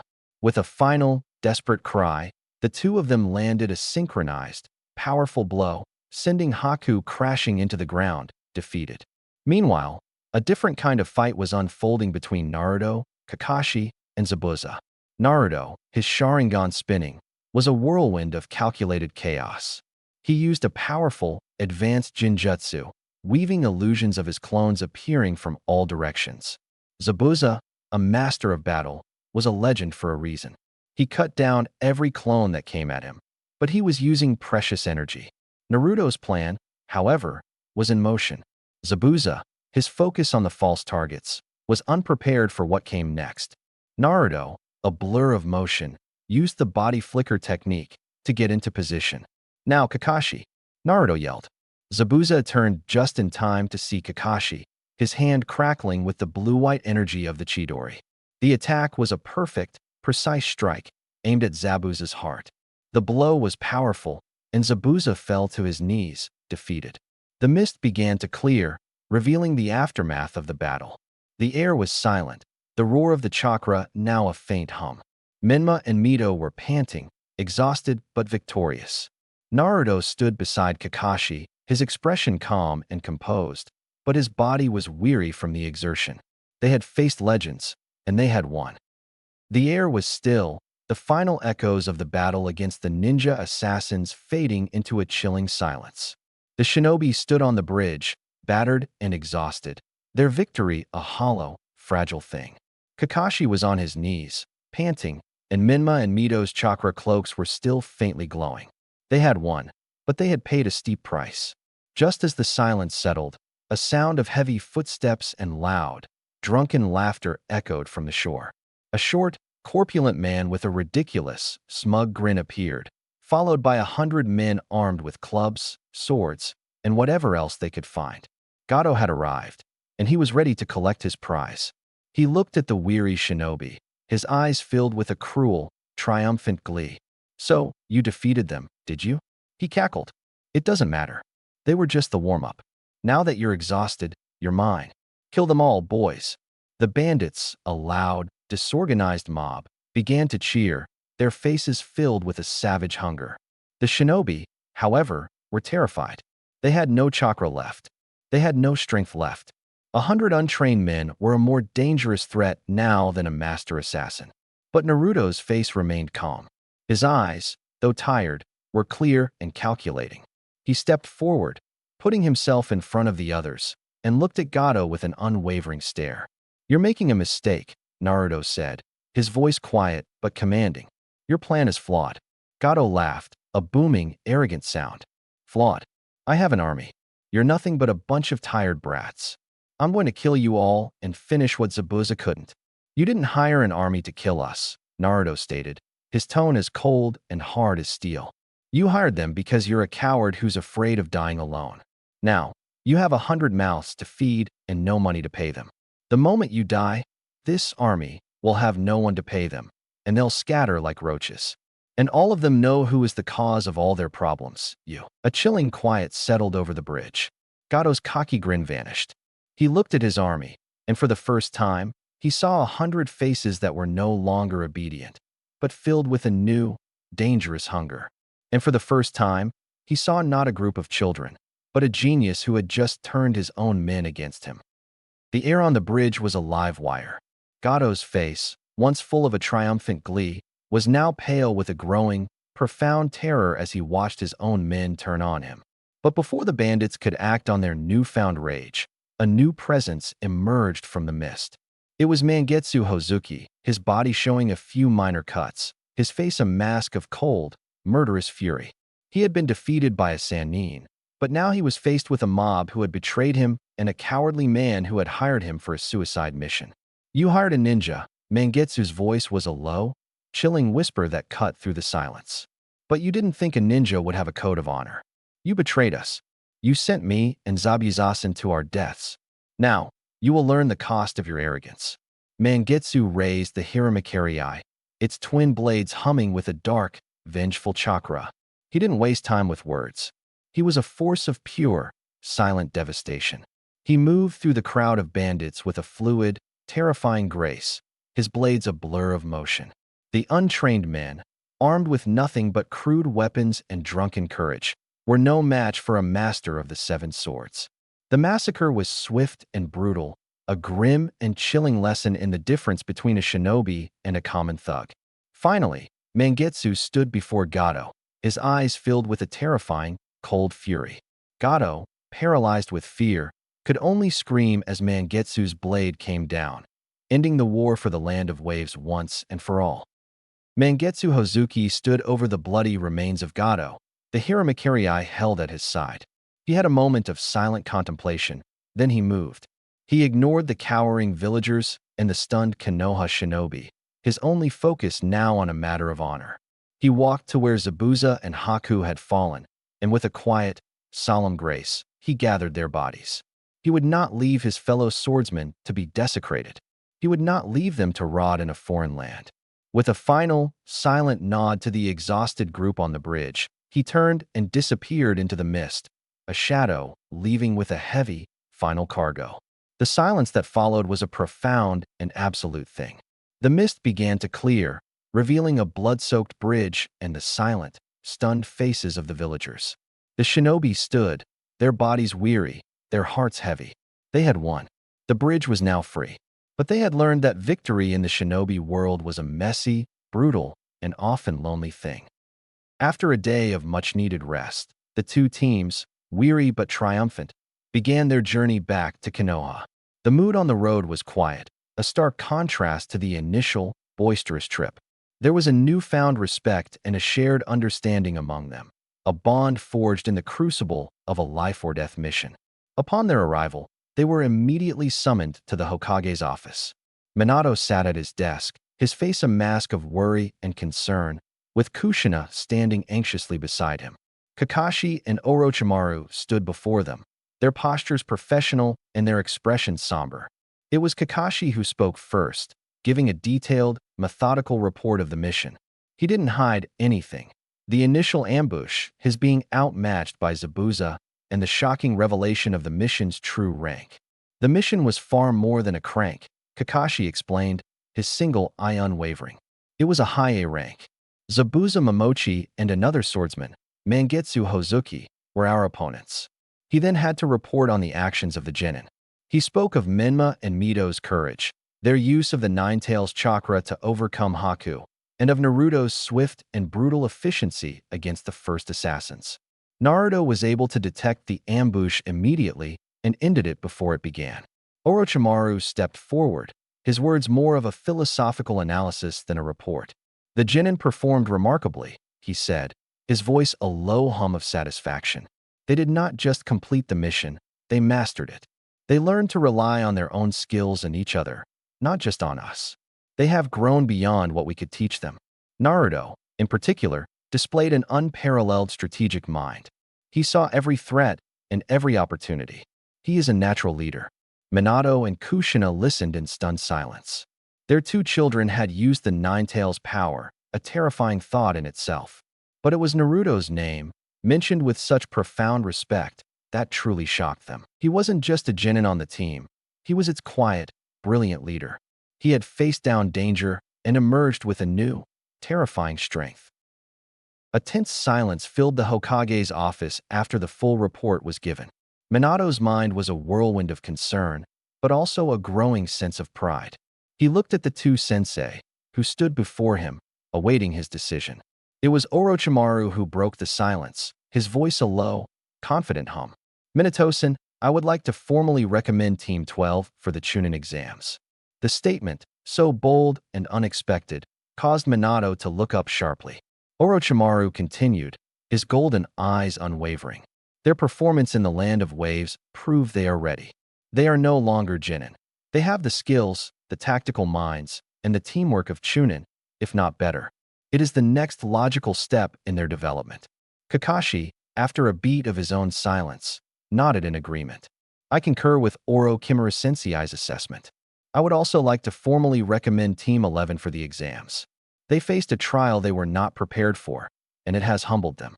It was a baptism by fire that has forged them into a true team. They have earned the right to test their skills and grow. Minato looked from Kakashi's confident face to Orochimaru's calm, serene expression. He could see in their eyes that this was not a whim. This was a calculated, deliberate decision based on the immense growth they had witnessed. Very well, Minato said, his voice carrying the weight of his office and his fatherly concern. The request is accepted.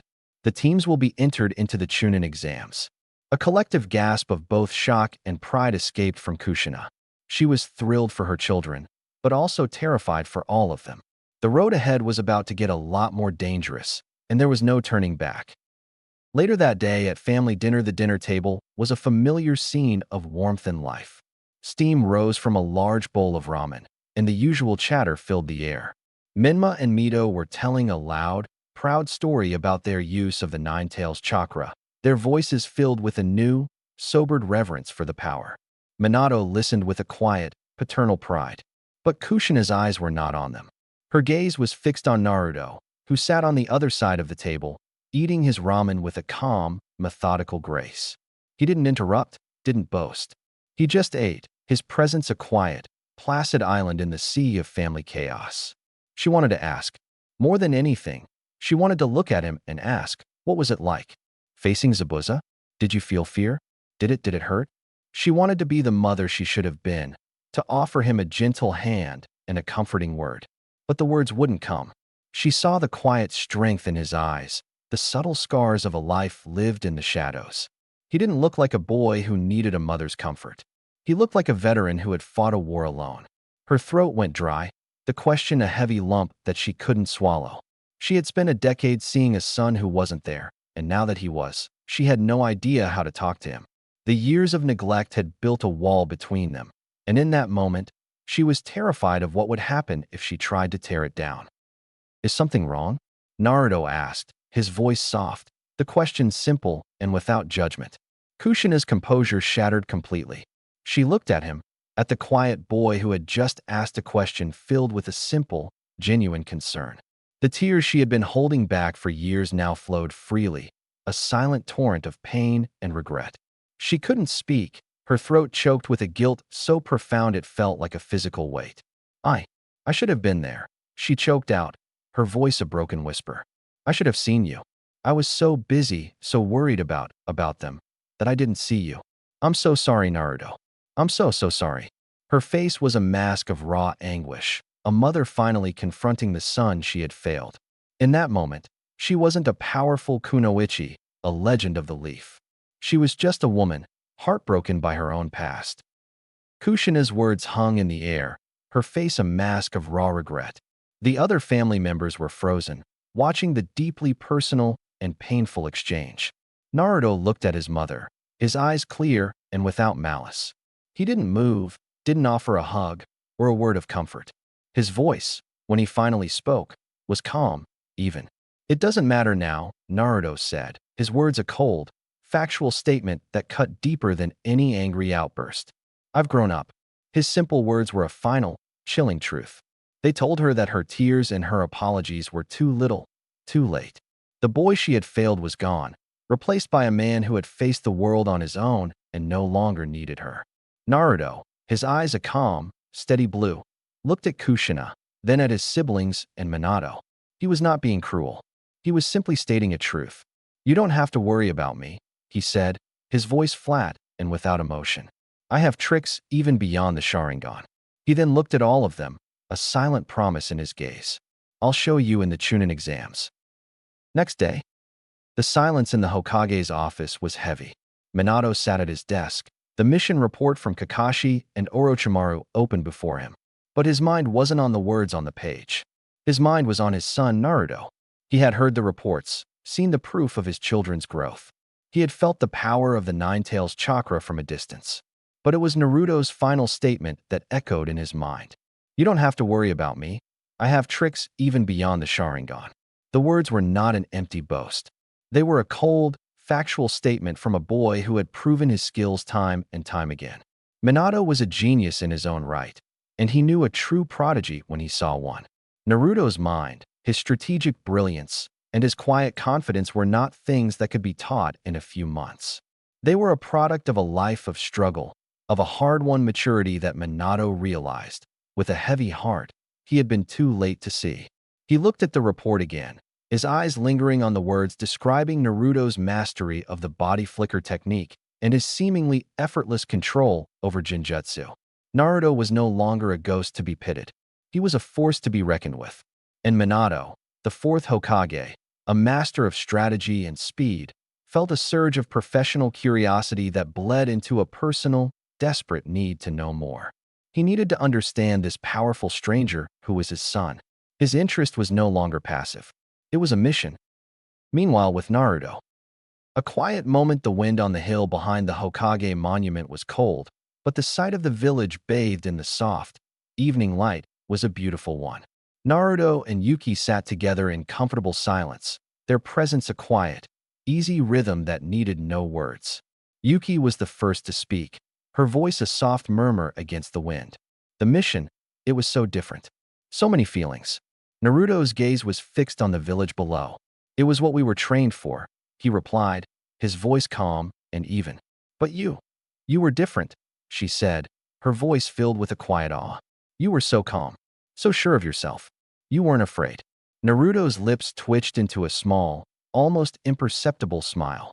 There's no point in being afraid, he said simply. Fear is a distraction. And in a fight, distractions get you killed. Yuki nodded, a familiar blush creeping onto her cheeks. She was so used to his calm, logical way of thinking. She had seen him in his most terrifying and powerful moments. But in a strange way, she felt closer to him now than ever before. He was no longer a ghost to be feared, but a person she could talk to, a friend she could trust. Then, with a gentle, sudden movement, Naruto pulled her into a hug. The action was so unexpected that Yuki froze for a moment before melting into his arms. We've been so busy with the mission, Naruto admitted honestly, his voice a low hum against her hair, that we forgot to spend time together. Yuki's blush deepened, a warm flush spreading across her cheeks.